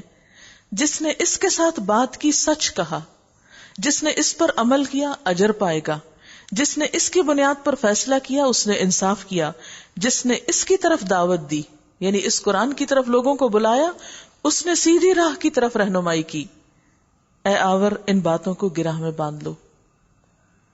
اگر اس دور کے فتنے کے لیے یہ کتاب فائدہ مند تھی تو آج کے دور میں بھی جتنے فتنے ہیں ان کے مقابلے کے لیے یہی ہتھیار کافی ہے, اگر اس کا حق ادا کیا جائے. کیونکہ قرآن ہمیں اتنا ہی لوٹاتا ہے جتنا ہم اس میں ڈالتے ہیں. اگر ہماری اس کی طرف توجہ زیادہ ہوگی, ہماری اس کی طرف محنت اور کوشش اور اس سے تعلق بھرپور ہوگا تو اتنے ہی فائدے اس سے ہمیں حاصل ہوں گے. وَأَنَّهُ تَعَالَى جَدُّ رَبِّنَا مَتَّخَذَ صَاحِبَةً وَلَا وَلَدًا, اور یہ کہ ہمارے رب کی شان بہت اعلیٰ و عرفہ ہے, اس نے کسی کو بیوی یا بیٹا نہیں بنایا. اور یہ کہ ہمارے نادان لوگ اللہ کے بارے میں بہت خلاف حق باتیں کہتے رہے ہیں. اور یہ کہ ہم نے سمجھا تھا کہ انسان اور جن کبھی خدا کے بارے میں جھوٹ نہیں بول سکتے. اور یہ کہ انسانوں میں سے کچھ لوگ جنوں میں سے کچھ لوگوں کی پناہ مانگا کرتے تھے. اس طرح انہوں نے جنوں کا غرور اور زیادہ بڑھا دیا. اور یہ ایک حقیقت ہے کہ جتنا آپ جنوں سے ڈریں گے اور جتنا ان کو سر چڑھائیں گے اتنا وہ آپ پہ حاوی ہوتے جائیں گے. جنوں سے نمٹنے کا سب سے اہم طریقہ کیا ہے کہ آپ ان کا خوف دل سے نکال دیں, اور ہمیشہ یہ سمجھیں کہ اللہ تعالیٰ نے انسان کو جنات پر فضیلت عطا کی ہے. جنات کی عقل ایک 10 سالہ بچے جتنی ہوتی ہے, انسان کے مقابلے میں وہ بہت ناسمجھ ہوتے ہیں, اس لیے کبھی بھی ان سے خوف کھانے کی ضرورت نہیں. بعض اوقات آپ اپنے آس پاس ان یوزول قسم کی چیزیں دیکھتے ہیں تو اس میں ایسے موقع پر ڈرنے اور گھبرانے کی ضرورت نہیں. اللہ تعالیٰ کا ذکر آپ کو ہر شر سے محفوظ رکھے گا. آپ قرآن کی آیات مثلا آیت الکرسی, سورۃ البقرہ, اسی طرح سورۃ الجن, ان کی تلاوت کر سکتے ہیں. اور یہ کہ انسانوں نے بھی وہی گمان کیا جیسا تمہارا گمان تھا کہ اللہ کسی کو رسول بنا کر نہ بھیجے گا. اور یہ کہ ہم نے آسمان کو ٹٹولا تو دیکھا کہ وہ پہرے داروں سے پٹا پڑا ہے. یعنی جنات میں ایک اضافی صلاحیت یہ ہے کہ وہ آسمان تک چلے جاتے ہیں. اور شہابوں کی بارش ہو رہی ہے. اور یہ کہ پہلے ہم سنگل لینے کے لیے آسمان میں بیٹھنے کی جگہ پا لیتے تھے, مگر اب جو چوری چھپے سننے کی کوشش کرتا ہے وہ اپنے لیے گھات میں ایک شہاب ثاقب لگا ہوا پاتا ہے. جب قرآن نازل ہو رہا تھا تو زبردست حفاظتی انتظامات کیے گئے تھے کہ کوئی جن جا کر اس وحی کا کوئی حصہ آ کر پہلے سے کسی کو نہ بتائے یا اس میں کوئی دخل اندازی نہ کر سکے.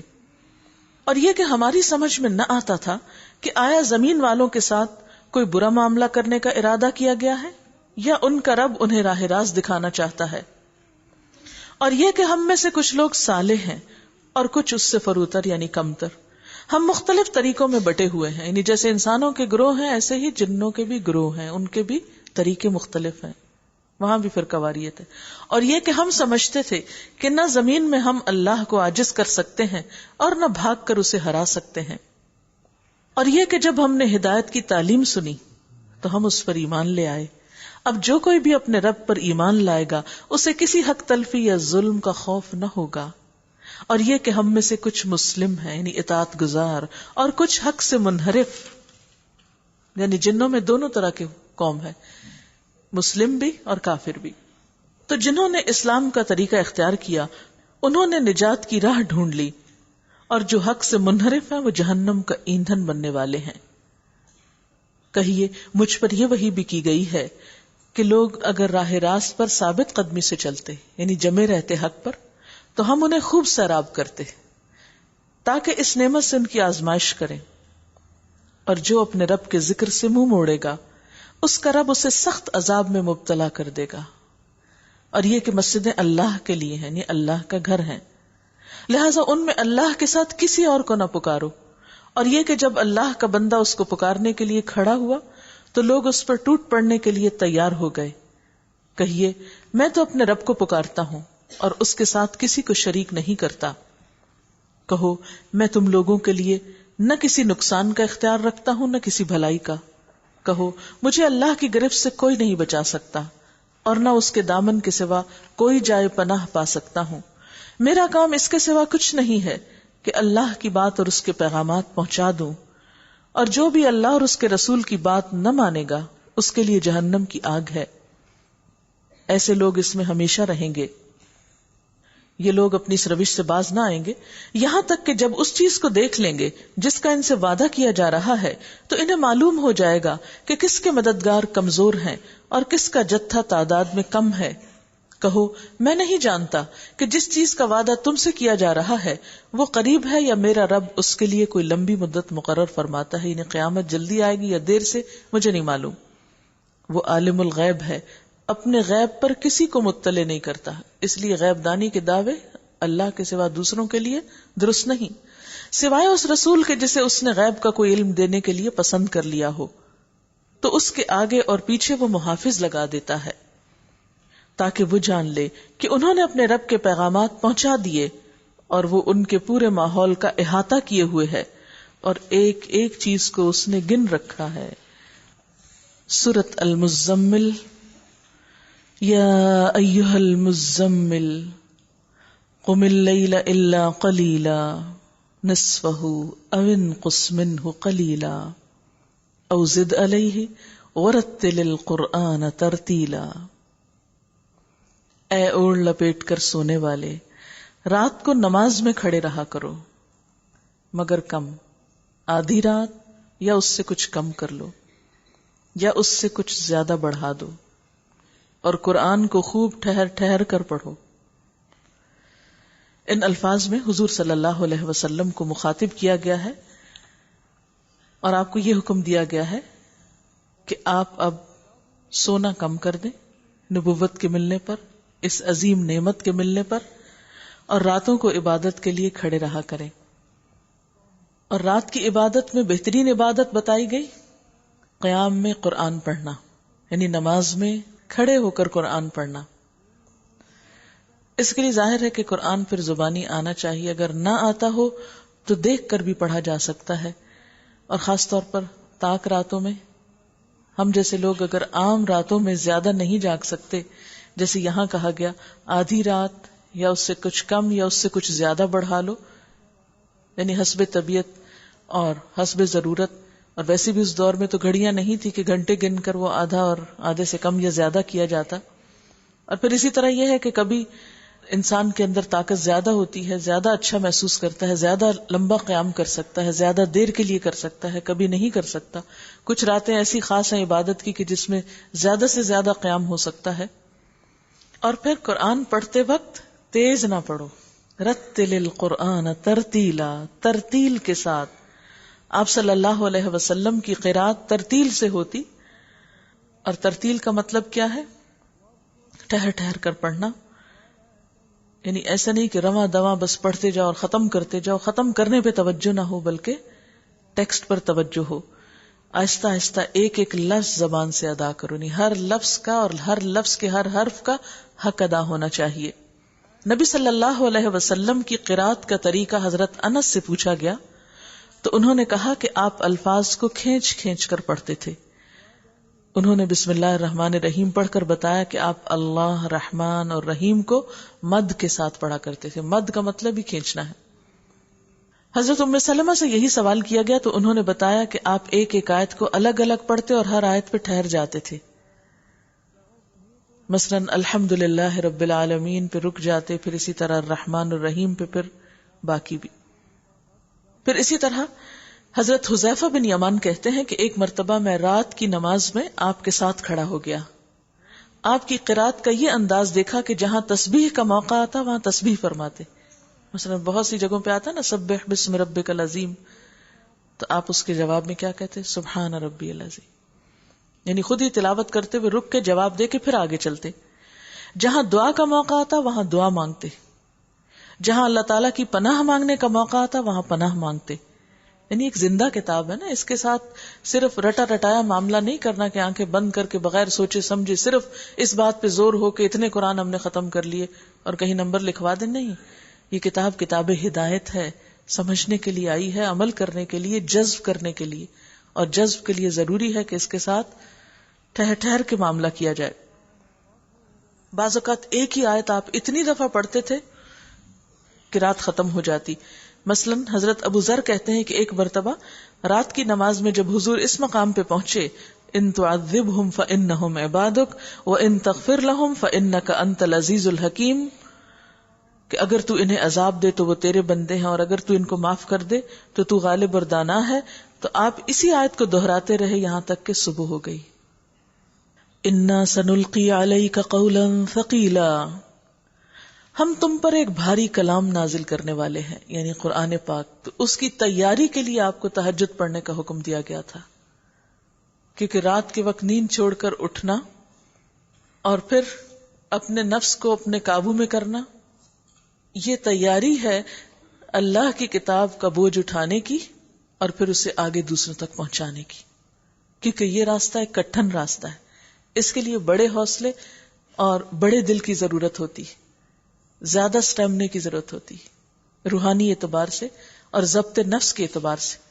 تو جو شخص اپنی نیند قربان کر سکے اور جو رات کے وقت کھڑا ہو کر عبادت کر سکے، اسی کے اندر اتنی قوت آ سکتی ہے کہ پھر وہ اس راستے میں کانٹوں پر بھی چلے، پتھر بھی کھائے، تانے بھی سنے اور بڑھتا چلا جائے. ان ناشئۃ اللیل ہی اشد وطئا، در حقیقت رات کا اٹھنا نفس پر قابو پانے کے لیے بہت کارگر ہے اور قرآن ٹھیک پڑھنے کے لیے زیادہ موزوں ہے. اس وقت بات زیادہ سمجھ میں آتی، دل میں زیادہ اترتی ہے. دن کے اوقات میں تو تمہارے لیے بہت مصروفیات ہیں، ان مصروفیات میں انسان پھر حق نہیں ادا کر سکتا قرآن کی تلاوت کا. وَاذْكُرِ اسْمَ رَبِّكَ وَتَبَتَّلْ إِلَيْهِ تَبْتِيلًا، اپنے رب کے نام کا ذکر کیا کرو اور سب سے کٹ کر اسی کے ہو رہو. اور یہ دن میں نہیں ممکن ہوتا کہ سب سے کٹ کر صرف اللہ کے ہو، یہ صرف رات میں ہو سکتا ہے. وہ مشرق و مغرب کا مالک ہے، اس کے سوا کوئی خدا نہیں ہے، لہٰذا اسی کو اپنا وکیل بنا لو، اور جو باتیں لوگ بنا رہے ہیں ان پر صبر کرو اور شرافت کے ساتھ ان سے الگ ہو جاؤ. ان جھٹلانے والے خوشحال لوگوں سے نمٹنے کا کام تم مجھ پر چھوڑ دو، انہیں ذرا کچھ دیر اسی حالت پر رہنے دو. ہمارے پاس بھاری بیڑیاں ہیں، بھڑکتی ہوئی آگ اور حلق میں پھنسنے والا کھانا اور دردناک عذاب. یہ اس دن ہوگا جب زمین اور پہاڑ لرز اٹھیں گے، پہاڑوں کا حال ایسا ہو جائے گا جیسے ریت کے ڈھیر ہیں جو بکھرے جا رہے ہیں. تم لوگوں کے پاس ہم نے اسی طرح ایک رسول تم پر گواہ بنا کر بھیجا ہے جس طرح ہم نے فرعون کی طرف ایک رسول بھیجا تھا. پھر دیکھ لو کہ جب فرعون نے اس رسول کی بات نہ مانی تو ہم نے اس کو بڑی سختی کے ساتھ پکڑ لیا. اگر تم ماننے سے انکار کرو گے تو اس دن کیسے بچ جاؤ گے جو بچوں کو بوڑھا کر دے گا. اور جس کی سختی سے آسمان پھٹا جا رہا ہوگا، اللہ کا وعدہ تو پورا ہو کر ہی رہنا ہے۔ یہ ایک نصیحت ہے، اب جس کا جی چاہے اپنے رب کی طرف جانے کا راستہ اختیار کر لے۔ تمہارا رب جانتا ہے کہ تم کبھی 2/3 رات کے قریب اور کبھی آدھی رات اور کبھی 1/3 رات عبادت میں کھڑے رہتے ہو، اور تمہارے ساتھیوں میں سے بھی ایک گروہ یہ عمل کرتا ہے۔ یعنی نبی صلی اللہ علیہ وسلم کے لیے تو لازم تھی تہجد کی نماز، لیکن صحابہ کرام بھی اس نماز کا اہتمام کیا کرتے تھے، اور ہر دور کے صالحین کا یہ طریقہ رہا ہے۔ اللہ ہی رات اور دن کے اوقات کا حساب رکھتا ہے، اسے معلوم ہے کہ تم لوگ اوقات کا ٹھیک شمار نہیں کر سکتے، لہٰذا اس نے تم پر مہربانی فرمائی، اب جتنا قرآن آسانی سے پڑھ سکتے ہو پڑھ لیا کرو۔ اسے معلوم ہے کہ تم میں کچھ مریض ہوں گے، کچھ دوسرے لوگ اللہ کے فضل کی تلاش میں سفر کرتے ہیں، اور کچھ اور لوگ اللہ کی راہ میں جنگ کرتے ہیں، بس جتنا قرآن آسانی سے پڑھا جا سکے پڑھ لیا کرو۔ یعنی رات میں طویل تہجد کا قیام ہر ایک کے لیے ممکن نہیں ہوتا مجبوریوں کی وجہ سے، تو زیادہ لمبا قیام نہ بھی ہو سکے تو جتنا آسانی سے تھوڑا بہت ہو جائے اتنا ہی کر لے۔ مثلا اب رمضان میں سب سحری پہ اٹھتے ہیں، سب کو عادت ہو گئی، اگر رمضان کے بعد بھی آپ سحری سے پہلے کم از کم آدھا گھنٹہ اٹھ جائیں، اس عادت کو برقرار رکھیں، تو 2 رکعت 4 رکعت جو بھی توفیق ہو پڑھی جا سکتی ہے۔ یعنی اگر آدھی رات یا تیسرا حصہ نہیں قیام ہو سکتا یا لمبی عبادت نہیں بھی ہو سکتی تو مختصر کر لو، نماز قائم کرو، زکوٰۃ دو، اور اللہ کو اچھا قرض دیتے رہو۔ اب یہاں آپ دیکھ رہے ہیں نا کہ یہ قرض زکوٰۃ کے علاوہ ہے۔ زکوٰۃ دو، زکوٰۃ تو فرض ہے، لیکن یہاں صرف فرض کی ادائیگی کی بات نہیں ہو رہی، اللہ کو اچھا قرض دیتے رہو۔ جو کچھ بھلائی تم اپنے لیے آگے بھیجو گے اسے اللہ کے ہاں موجود پاؤ گے، یہ ضائع نہیں ہوگا، محفوظ ہو جائے گا، بلکہ وہی زیادہ بہتر جانتا ہے، اور اس کا اجر بہت بڑا ہے۔ اللہ سے مغفرت مانگتے رہو، بے شک اللہ بڑا غفور الرحیم ہے۔ سورۃ المدثر، بسم اللہ الرحمن الرحیم۔ یا ایہا المدثر قم فانذر وربک فکبر وثیابک فطہر والرجز فہجر۔ اے اوڑھ لپیٹ کر لیٹنے والے، اٹھو اور خبردار کر دو، اور اپنے رب کی بڑائی کا اعلان کرو، اور اپنے کپڑے پاک رکھو، اور گندگی سے دور رہو، اور احسان نہ کرو زیادہ حاصل کرنے کے لیے، اور اپنے رب کی خاطر صبر کرو۔ یہ سورت بھی مکی صورتوں کی ابتدائی صورتوں میں سے ہے، نبی صلی اللہ علیہ وسلم کو خطاب ہے کہ اٹھو۔ سورۃ المزمل میں ذاتی عبادت کی طرف توجہ ہے، تبلیغ کا حکم دیا گیا ہے۔ وہاں کیا گا؟ اٹھو اور نماز پڑھو، رات کا قیام کرو، اور یہاں کیا کہا گیا؟ اٹھو اور خبردار کرو، یعنی لوگوں کو حق پہنچاؤ، اور اس میں سب سے اہم کام کیا ہے؟ وَرَبَّكَ فَكَبِّرْ۔ ایک مبلغ کے سامنے سب سے اہم نقطہ کیا ہونا چاہیے؟ اپنے رب کی بڑائی بیان کرے۔ تبلیغ وہ کرے جس سے لوگوں کے دل میں اللہ تعالی کی عظمت اور محبت آئے، اس کی پہچان آئے، اور اس کے لیے ذاتی تیاری کس طرح؟ وَثِيَابَكَ فَطَهِّرْ، اپنے کپڑے پاک رکھو، یعنی مبلغ کو صاف ستھرا ہونا چاہیے۔ وَالرُّجْزَ فَهْجُرْ، اور ہر طرح کی گندگی کو چھوڑ دو، روحانی بھی اور جسمانی بھی۔ اس سے آپ اندازہ لگائیں کہ طہارت اور پاکیزگی اور صفائی کا حکم کتنا بنیادی اور اہم ہے، اور کتنا پرائمری حکم ہے، یعنی اس کے بغیر دین کا تصور ہی نہیں۔ اور لوگوں کے ساتھ معاملات کرتے وقت احسان نہ کرو زیادہ حاصل کرنے کے لیے، یعنی کسی کے ساتھ اچھا سلوک اس لیے نہ کرو کہ وہ پلٹ کر تمہیں اس سے زیادہ اچھا کرے تمہارے ساتھ، یا کسی کو کچھ اس لیے نہ دو اس تمنا کے ساتھ کہ تم تھوڑا دے کے اس سے زیادہ بٹور سکو۔ اور اپنے رب کی خاطر صبر کرو، کیونکہ صبر کے بغیر تبلیغ کا کام نہیں ہو سکتا۔ یہ بہت اہم اور بنیادی کوالٹیز میں سے ہے۔ اچھا، جب سور میں پھونک ماری جائے گی وہ دن بڑا ہی سخت ہوگا، یعنی لوگوں کو آخرت کے بارے میں خبردار کر دو کہ ان کے سامنے کیا دن آنے والا ہے، ان کے ساتھ آئندہ کیا ہونے والا ہے۔ کافروں کے لیے ہلکا نہ ہوگا، چھوڑ دو مجھے اور اس شخص کو جسے میں نے اکیلا پیدا کیا، بہت سا مال اس کو دیا، اس کے ساتھ حاضر رہنے والے بیٹے دیے اور اس کے لیے ریاست کی راہ ہموار کی، پھر وہ طمع رکھتا ہے کہ میں اسے اور زیادہ دوں۔ ہرگز نہیں، وہ ہماری آیات سے اناد رکھتا ہے، میں تو اسے عنقریب ایک کٹھن چڑھائی چڑھواؤں گا۔ اس نے کچھ سوچا اور بات بنانے کی کوشش کی تو خدا کی مار اس پر، کیسی بات بنانے کی کوشش کی؟ ہاں، خدا کی مار اس پر، کیسی بات بنانے کی کوشش کی؟ پھر لوگوں کی طرف دیکھا، پھر پیشانی سکیڑی اور منہ بنایا، پھر پلٹا اور تکبر میں پڑ گیا۔ آخر کار بولا کہ یہ کچھ نہیں ہے مگر ایک جادو جو پہلے سے چلا آ رہا ہے، یہ تو ایک انسانی کلام ہے، عنقریب میں اسے دوزخ میں جھونک دوں گا، اور تم کیا جانو کہ وہ دوزخ ہے کیا، نہ باقی رکھے نہ چھوڑے۔ کھال جھلس دینے والی 19 کارکن اس پر مقرر ہیں۔ ہم نے دوزخ کے یہ کارکن فرشتے بنائے ہیں اور ان کی تعداد کو کافروں کے لیے فتنہ بنا دیا ہے، تاکہ اہل کتاب کو یقین آ جائے اور ایمان لانے والوں کا ایمان بڑھے، اور اہل کتاب اور مومنین کسی شک میں نہ رہیں، اور دل کے بیمار اور کفار یہ کہیں کہ بھلا اللہ کا اس عجیب بات سے کیا مطلب ہو سکتا ہے۔ اس طرح اللہ جسے چاہتا ہے گمراہ کر دیتا ہے اور جسے چاہتا ہے ہدایت بخشتا ہے، اور تیرے رب کے لشکروں کو خود اس کے سوا کوئی نہیں جانتا۔ اور اس دوزخ کا ذکر اس کے سوا کسی غرض کے لیے نہیں کیا گیا کہ لوگوں کو اس سے نصیحت ہو، ہرگز نہیں، قسم ہے چاند کی اور رات کی جب کہ وہ پلٹتی ہے اور صبح کی جب کہ وہ روشن ہوتی ہے، یہ دوزخ بھی بڑی چیزوں میں سے ایک ہے۔ انسانوں کے لیے ڈراوا، تم میں سے ہر اس شخص کے لیے ڈراوا جو آگے بڑھنا چاہے یا پیچھے رہ جانا چاہے۔ ہر شخص اپنے کسب کے بدلے رہن ہے، یعنی اس کی جان پکڑی ہوئی ہے، جب تک نیک اعمال نہ کرے چھڑا نہیں سکتا۔ دائیں بازو والوں کے سوا جو جنتوں میں ہوں گے، وہاں وہ مجرموں سے پوچھیں گے، تمہیں کیا چیز دوزخ میں لے گئی؟ تمہیں کیا چیز دوزخ میں لے گئی؟ وہ کہیں گے ہم نماز پڑھنے والوں میں سے نہ تھے۔ قالوا لم نک من المصلین وَلَمْ نَكُ نُطْعِمُ الْمِسْكِينَ، اور مسکین کو کھانا نہیں کھلاتے تھے، نہ حقوق اللہ ادا کرتے تھے اور نہ حقوق العباد۔ وَكُنَّا نَخُوضُ مَعَ الْخَائِضِينَ، اور ہمارا مشغلہ کیا تھا؟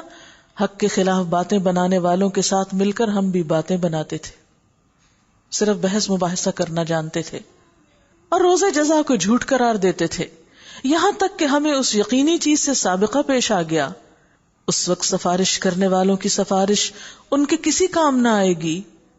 آخر ان لوگوں کو کیا ہو گیا ہے کہ یہ اس نصیحت سے منہ موڑ رہے ہیں؟ گویا یہ جنگلی گدھے ہیں جو شیر سے ڈر کر بھاگ پڑے ہیں، بلکہ ان میں سے تو ہر ایک یہ چاہتا ہے کہ اس کے نام کھلے خط بھیجے جائیں۔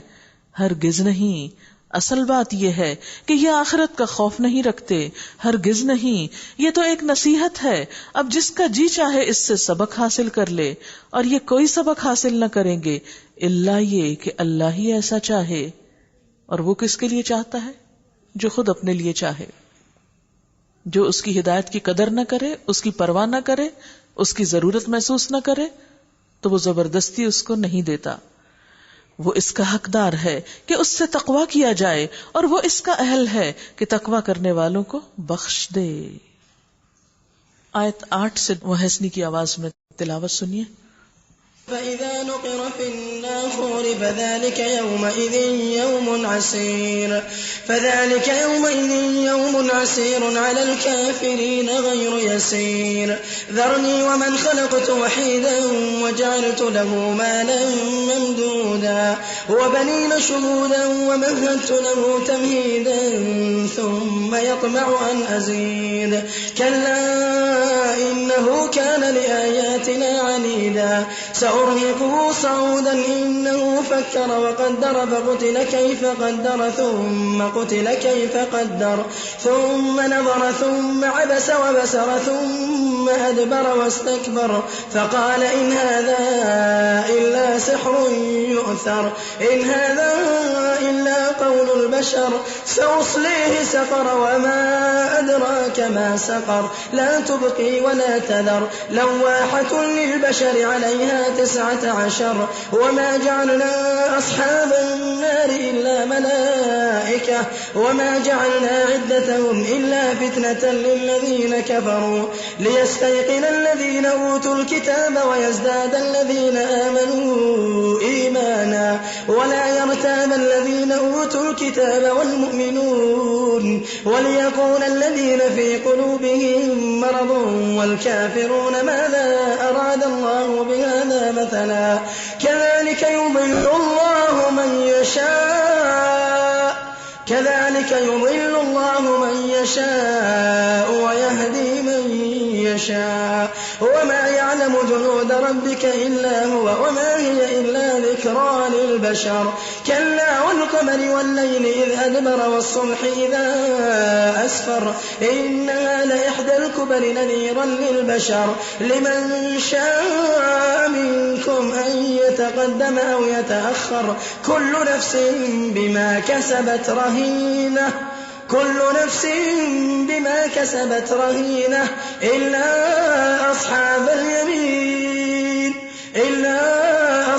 اليمين في جنات يتساءلون عن المجرمين ما سلككم في سقر قالوا لم نك من المصلين ولم نك نطعم المسكين وكنا نخوض مع الخائضين وكنا نكذب بيوم الدين حتى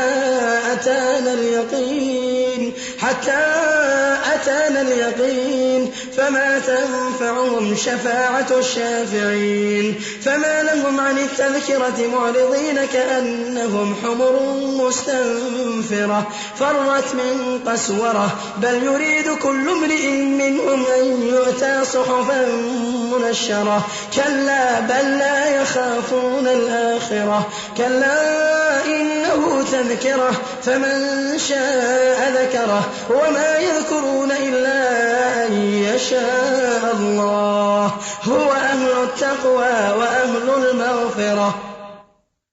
سورة القيامة. بسم الله الرحمن الرحيم. لا أقسم بيوم القيامة ولا أقسم بالنفس اللوامة أيحسب الإنسان أن لن نجمع عظامه. نہیں میں قسم کھاتا ہوں قیامت کے دن کی اور نہیں میں قسم کھاتا ہوں ملامت کرنے والے نفس کی. کیا انسان یہ سمجھ رہا ہے کہ ہم اس کی ہڈیوں کو جمع نہ کر سکیں گے؟ کیوں نہیں، ہم تو اس کی انگلیوں کی پور پور تک ٹھیک بنا دینے پر قادر ہیں. مگر انسان چاہتا یہ ہے کہ آگے بھی بدعمالیاں کرتا رہے. پوچھتا ہے آخر کب آنا ہے وہ قیامت کا دن؟ فَإِذَا بَرِقَ الْبَصَرُ وَخَسَفَ الْقَمَرُ. پھر جب آنکھیں پتھرا جائیں گی اور چاند بے نور ہو جائے گا اور چاند سورج ملا کر ایک کر دیے جائیں گے، اس وقت یہی انسان کہے گا کہاں بھاگ کر جاؤں؟ ہرگز نہیں، وہاں کوئی جائے پناہ نہ ہوگی. اس روز تیرے رب ہی کے سامنے جا کر ٹھہرنا ہوگا. يُنَبَّأُ الْإِنسَانُ يَوْمَئِذٍ بِمَا قَدَّمَ وَأَخَّرَ. اس روز انسان کو اس کا سب اگلا پچھلا کیا کرایا بتا دیا جائے گا. یعنی ہر شخص کو اس کے اعمال پیش کر دیے جائیں گے. اسے وہ سب بتایا جائے گا جو اسے کرنا تھا مگر اس نے کیا نہیں، یا جو نہیں کرنا چاہیے تھا اس کو اور اس نے کر ڈالا، یا یہ کہ جو کام پہلے کیے یعنی بچپن میں کیے اور جو بعد کی عمر میں کیے. پھر اسی طرح جو کام اس نے خود اپنی زندگی میں کر کے آگے بھیجے اور جو اپنے پیچھے یادگاریں چھوڑ آیا، آثار چھوڑ آیا. نامہ اعمال جو ان تمام چیزوں پر مشتمل ہوگا اس کا ٹھیک ٹھیک ریکارڈ ان کے سامنے لا کر رکھ دیا جائے گا. بل الانسان على نفسه بصیرہ ولو القى معاذیرہ. بلکہ انسان خود ہی اپنے آپ کو خوب جانتا ہے، چاہے وہ کتنی ہی معذرتیں پیش کرے، کتنے بھی بہانے بنائے، اس کو پتا ہے کہ حق کیا ہے، سچ کیا ہے، اور وہ کہاں کھڑا ہے، کس کے ساتھ زیادتی کر رہا ہے، کس کا حق مار رہا ہے. اے نبی صلی اللہ علیہ وسلم، اس وحی کو جلدی جلدی یاد کرنے کے لیے اپنی زبان کو حرکت نہ دیجیے، اس کو یاد کرا دینا اور پڑھوا دینا ہمارے ذمہ ہے، لہٰذا جب ہم اسے پڑھ رہے ہوں اس وقت تم اس کی قرات کو غور سے سنتے رہو، پھر اس کا مطلب سمجھا دینا بھی ہمارے ہی ذمہ ہے۔ تو گویا قرآن کی تفسیر اور اس کی وضاحت خود اللہ تعالیٰ ہی کی طرف سے ہے، نبی صلی اللہ علیہ وسلم کے ذریعے سے کی گئی، آپ کے اقوال سے، آپ کے اعمال سے، آپ کے طریقہ زندگی سے، اس لیے نبی صلی اللہ علیہ وسلم سے قرآن کو الگ نہیں کیا جا سکتا۔ اگر کوئی بھی شخص یہ دعویٰ کرے کہ وہ نبی صلی اللہ علیہ وسلم کے بغیر قرآن کو سمجھ سکتا ہے صرف عربی ڈکشنری کی بنا پر، تو وہ ایک غلط فہمی میں مبتلا ہے۔ قرآن کوئی عام کتاب نہیں ہے، یہ اللہ کا کلام ہے، اس کو سمجھنے کے لیے بھی الہامی بصیرت چاہیے جو ایک پیغمبر کو نصیب ہوتی ہے، اور اس کے ذریعے پھر اس کے ماننے والوں کو۔ کلا، ہرگز نہیں، اصل بات یہ ہے کہ تم لوگ جلدی حاصل ہونے والی چیز یعنی دنیا سے محبت رکھتے ہو اور آخرت کو چھوڑ دیتے ہو۔ اس روز کچھ چہرے تر و تازہ ہوں گے، اپنے رب کی طرف دیکھ رہے ہوں گے، اور کچھ چہرے اداس ہوں گے، یعنی لوگ اپنے چہروں سے پہچان لیے جائیں گے۔ دنیا میں بھی چہرہ انسان کا اس کی شخصیت کا آئینہ دار ہوتا ہے، اس کے غم، اس کے غصے، اس کی حسرت، اس کی حسد، اس کی نفرت، اس کی تمام جذباتی کیفیات کا آئینہ دار ہوتا ہے۔ قیامت کے دن بھی انسان کے اعمال اس کے چہرے پر آ جائیں گے، اور خصوصاً جب وہ اپنا انجام دیکھ لے گا اور جان لے گا، وہ سمجھ رہے ہوں گے کہ ان کے ساتھ کمر توڑ برتاؤ ہونے والا ہے۔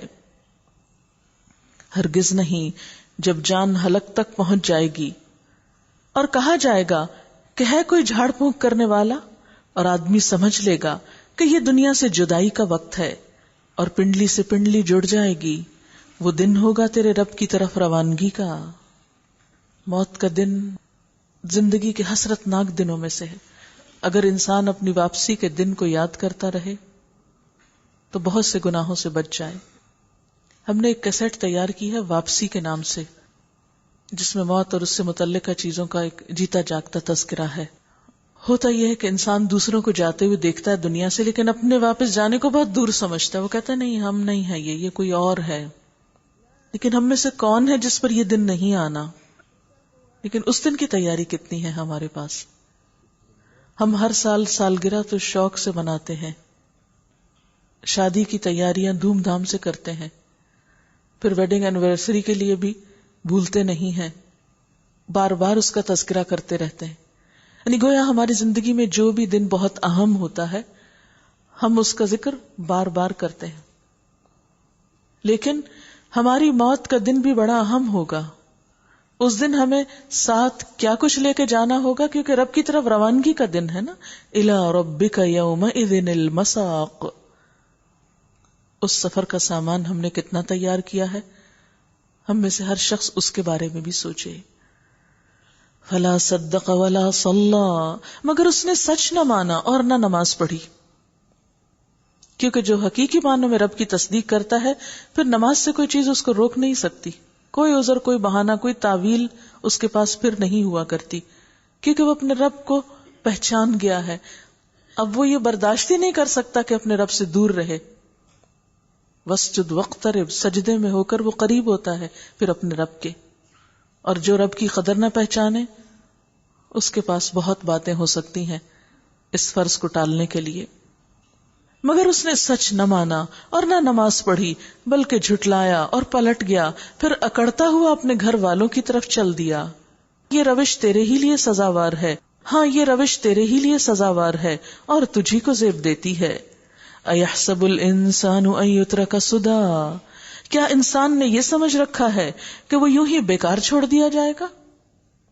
اصل میں سدا کا لفظ اس اونٹ کے لیے بولتے ہیں جو یوں ہی چھوٹا پھر رہا ہو، جدھر چاہے چرتا پھرے، کوئی اس کی نگرانی نہ کرے، جسے ہم شتر بے مہار کا لفظ بولتے ہیں۔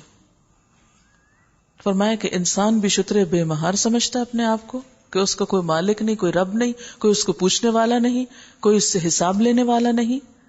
أَلَمْ يَكُ نُطْفَةً مِّن مَّنِيٍّ يُمْنَىٰ ثُمَّ كَانَ عَلَقَةً فَخَلَقَ فَسَوَّىٰ، کیا وہ ایک حقیر پانی کا نطفہ نہ تھا جو رحم مادر میں ٹپکایا جاتا ہے؟ پھر وہ ایک لوتھڑا بنا، پھر اللہ نے اس کا جسم بنایا اور اس کے اعضاء درست کیے، پھر اس سے مرد اور عورت کی 2 قسمیں بنائی۔ کیا وہ اس پہ قادر نہیں ہے کہ مرنے والوں کو پھر سے زندہ کر دے؟ سورۃ الدہر۔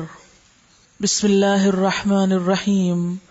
هل اتى على الانسان حين من الدهر لم يكن شيئا مذكورا۔ نبی صلی اللہ علیہ وسلم جمعے کے دن فجر کی نماز میں الف لام میم السجدہ اور سورۃ الدہر پڑھا کرتے تھے۔ اس سورت کو سورۃ الانسان بھی کہا جاتا ہے۔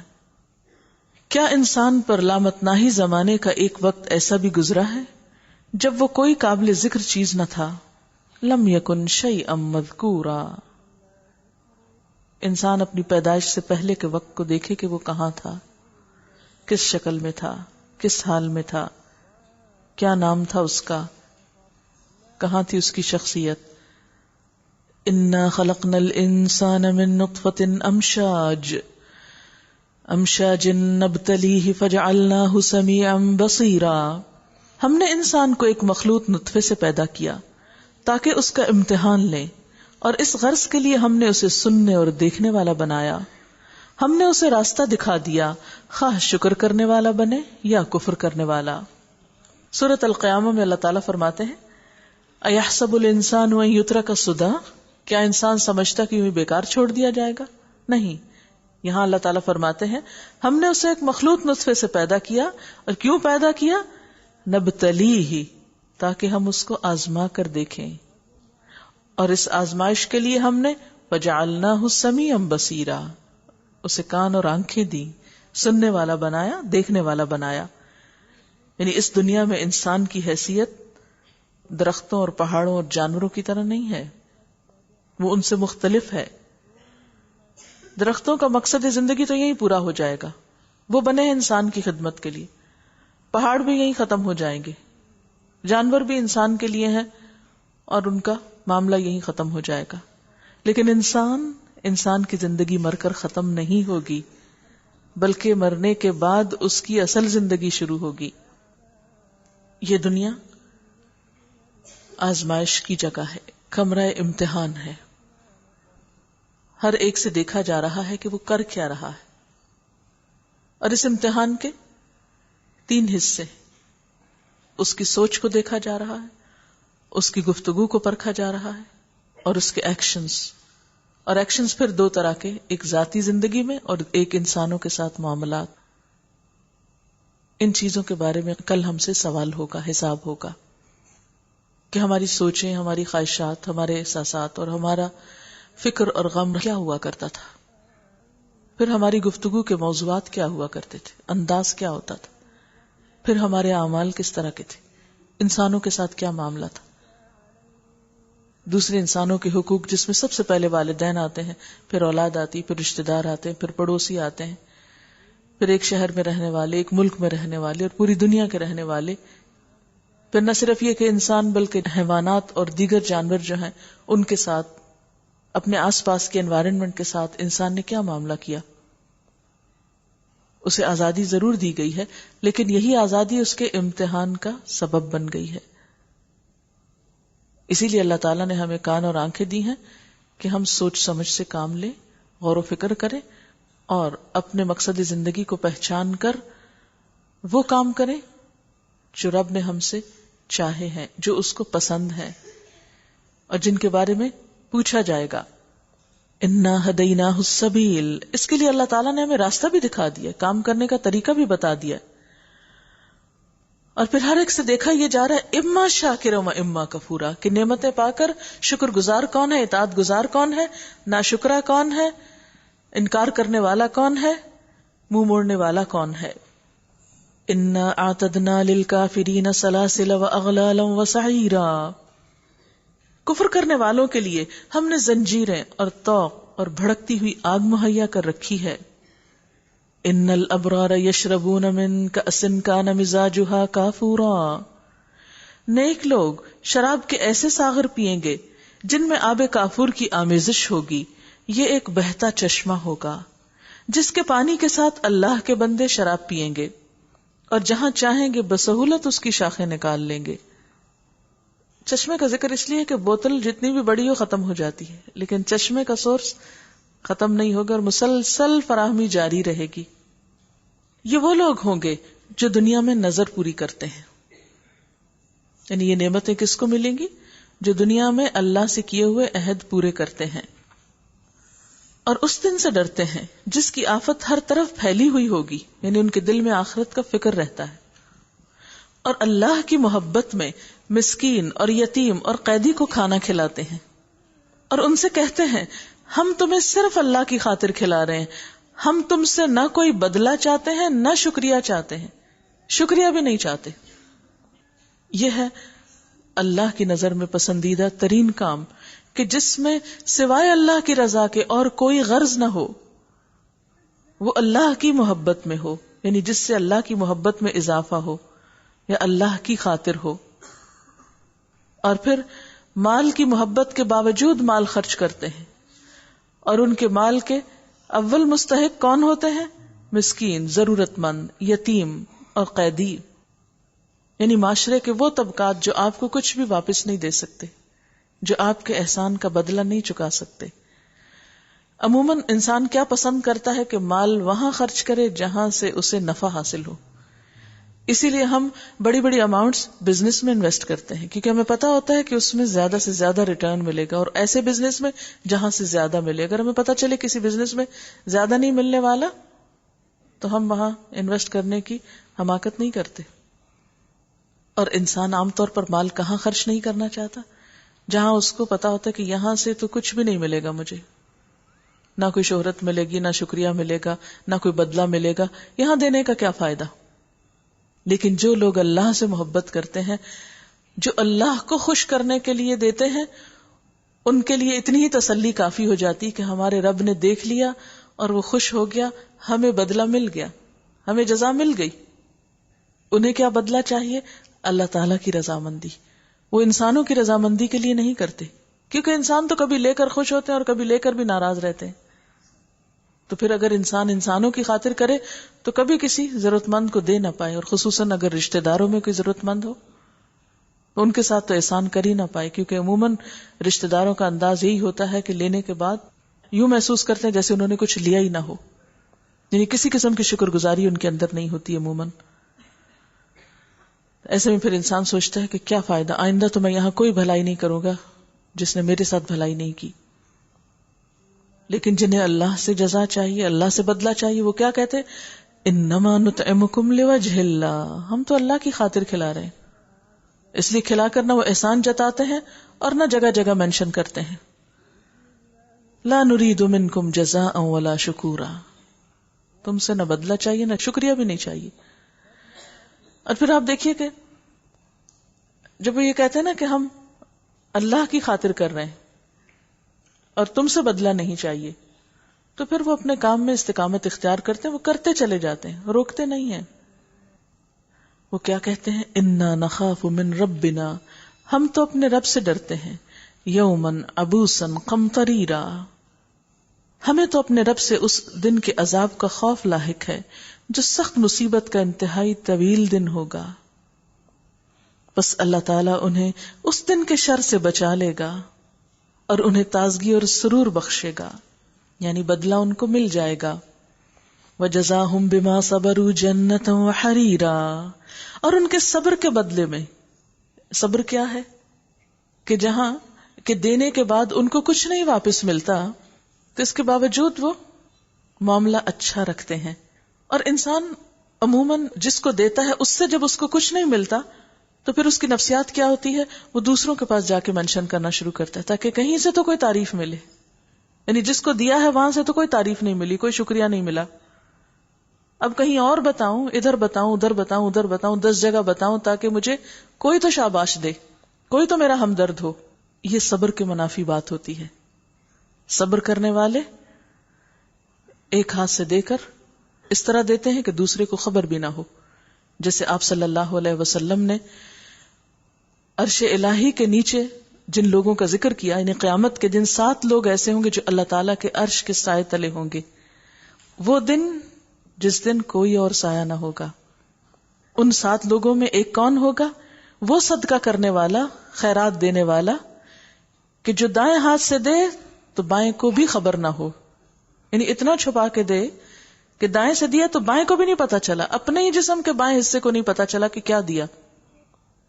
اور یہ عام طور پر اس وقت ممکن ہوتا ہے جب انسان ان گنت دیتا ہے نا، ورنہ گننے بیٹھ جائے تو دونوں ہاتھ استعمال کرنے پڑتے ہیں.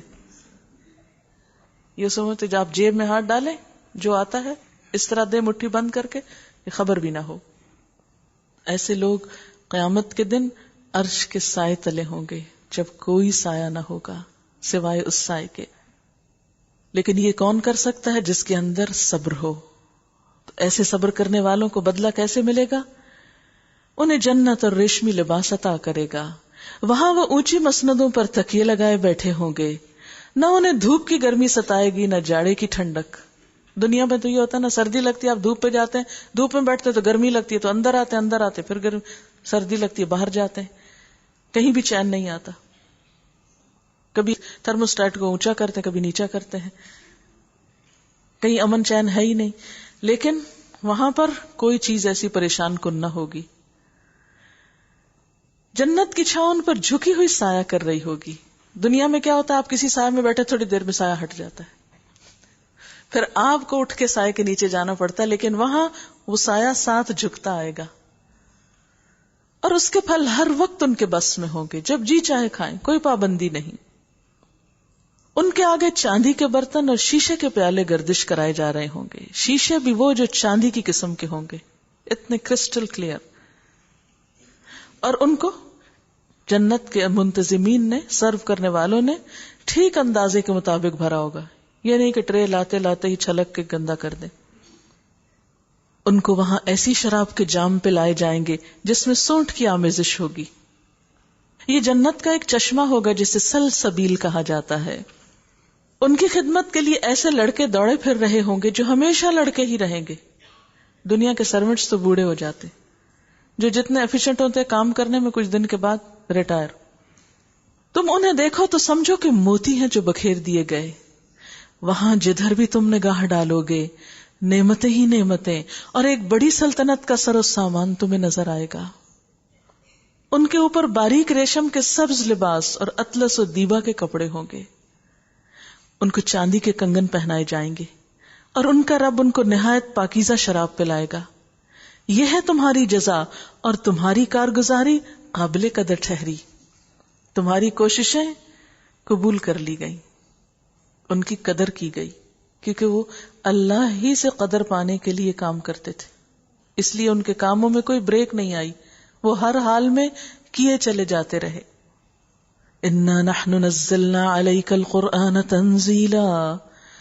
اے نبی صلی اللہ علیہ وسلم، ہم نے ہی تم پر یہ قرآن تھوڑا تھوڑا کر کے نازل کیا ہے، لہٰذا تم اپنے رب کے حکم پر صبر کرو، یعنی لوگوں کی باتوں کی پرواہ نہ کرو اور ان میں سے کسی بد عمل یا منکر حق کی بات نہ مانو. وَاذْكُرِ اسْمَ رَبِّكَ بُكْرَةً وَأَصِيلًا. اپنے رب کا نام صبح و شام یاد کرو، رات کو بھی اس کے حضور سجدہ ریز ہو اور رات کے طویل اوقات میں اس کی تسبیح کرتے رہو. رات کی عبادت میں جیسے آج بھی انشاءاللہ 27ویں رات ہے اور قیام کا موقع ہے، تو ایک تو جاگنا، زیادہ تر حصہ رات کا جاگنا، تھوڑا سا آرام بھی بیچ میں کر سکتے ہیں کیونکہ سنت یہی ہے. اور اس میں پھر اہم ترین عبادت قیام اللیل، کھڑے ہو کر نوافل کا ادا کرنا. اگر خود نہ کر سکے تو کسی کو جوائن کر لیں، کسی مسجد وغیرہ میں چلے جائیں، یا اگر کوئی بھی موقع نہیں تو خود قرآن پاک ہاتھ میں لے کر بھی یا کسی جگہ پر رکھ کر سامنے معمولی حرکت سے ورقہ پلٹ کر پڑھتے رہیں. اور پھر جو لوگ نہ پڑھ سکیں وہ کثرت سے تسبیح کریں. آپ دیکھیں نا کہ یہاں سبحوا لیلا طویلا، رات کے طویل اوقات میں تسبیح.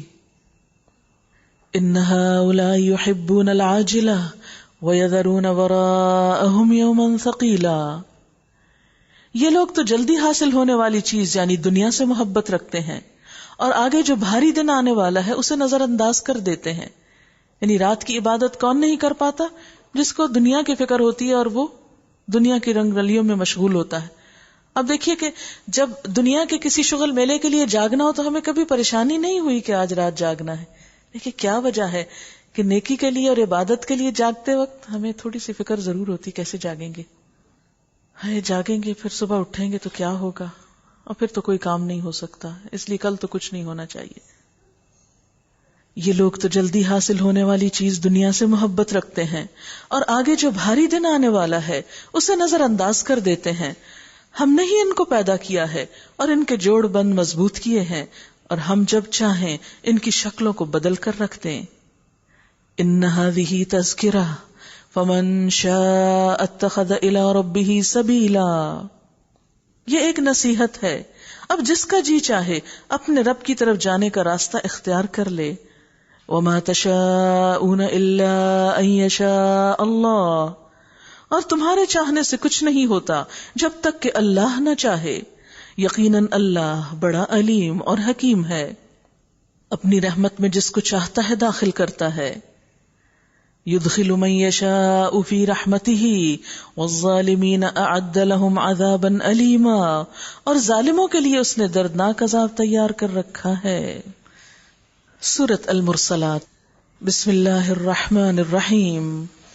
والمرسلات عرفا فالعاصفات عصفا والناشرات نشرا فالفارقات فرقا فالملقيات ذکرا عذرا او نذرا انما توعدون لواقع.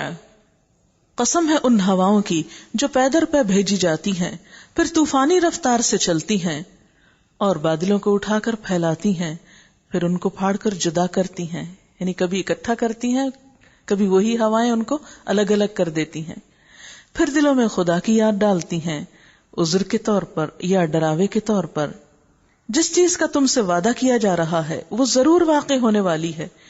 یعنی جو رب ان ہواؤں کو بھیجتا ہے وہ رب قیامت کے لانے پر پوری طرح قادر ہے. وہ دن کیسا دن ہوگا؟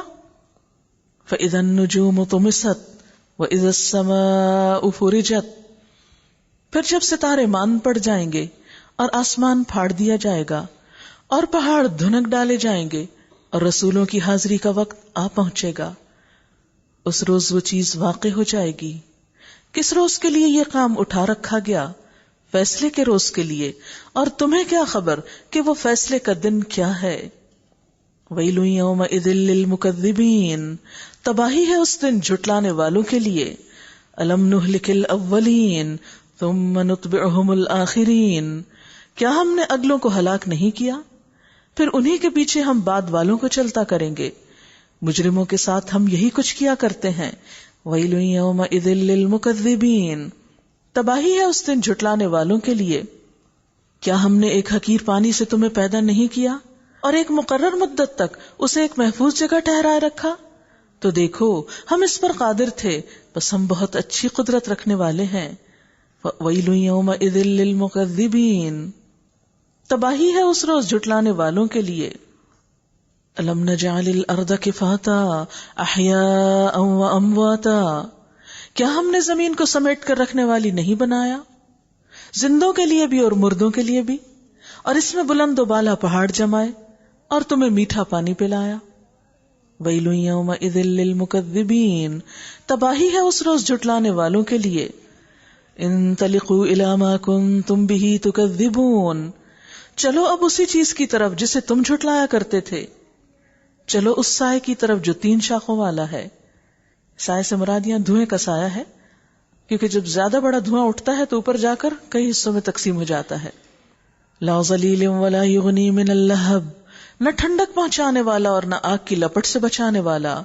انہا ترمی بشرر کالقصر. وہ آگ محل جیسی بڑی بڑی چنگاریاں پھینکے گی جو اچھلتی ہوئی یوں محسوس ہوں گی گویا کہ وہ زرد اونٹ ہیں. تباہی ہے اس روز جھٹلانے والوں کے لیے.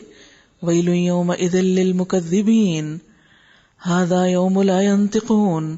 یہ وہ دن ہے جس میں وہ کچھ نہ بولیں گے اور نہ انہیں موقع دیا جائے گا کہ کوئی عذر پیش کریں.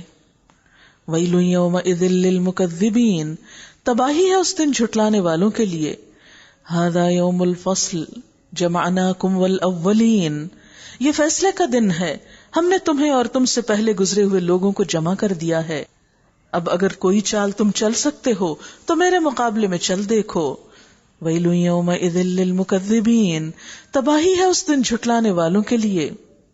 ان المتقین فی ظلال وعیون، متقی لوگ آج سایوں اور چشموں میں ہیں. وفواکہ مما یشتہون، اور جو پھل وہ چاہیں ان کے لیے حاضر ہیں.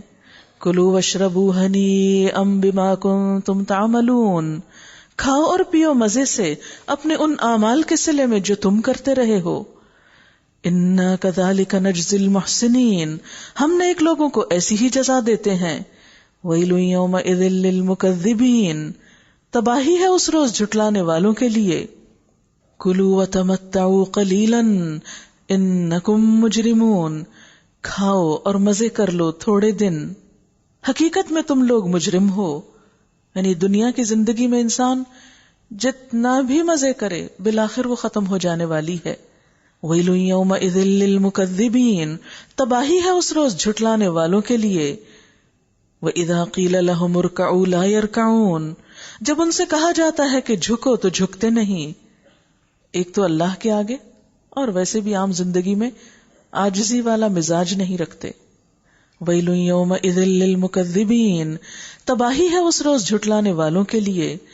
فَبِأَيِّ حَدِيثٍ بَعْدَهُ يُؤْمِنُونَ، اب اس قرآن کے بعد اور کون سا کلام ایسا ہو سکتا ہے جس پر یہ ایمان لائیں.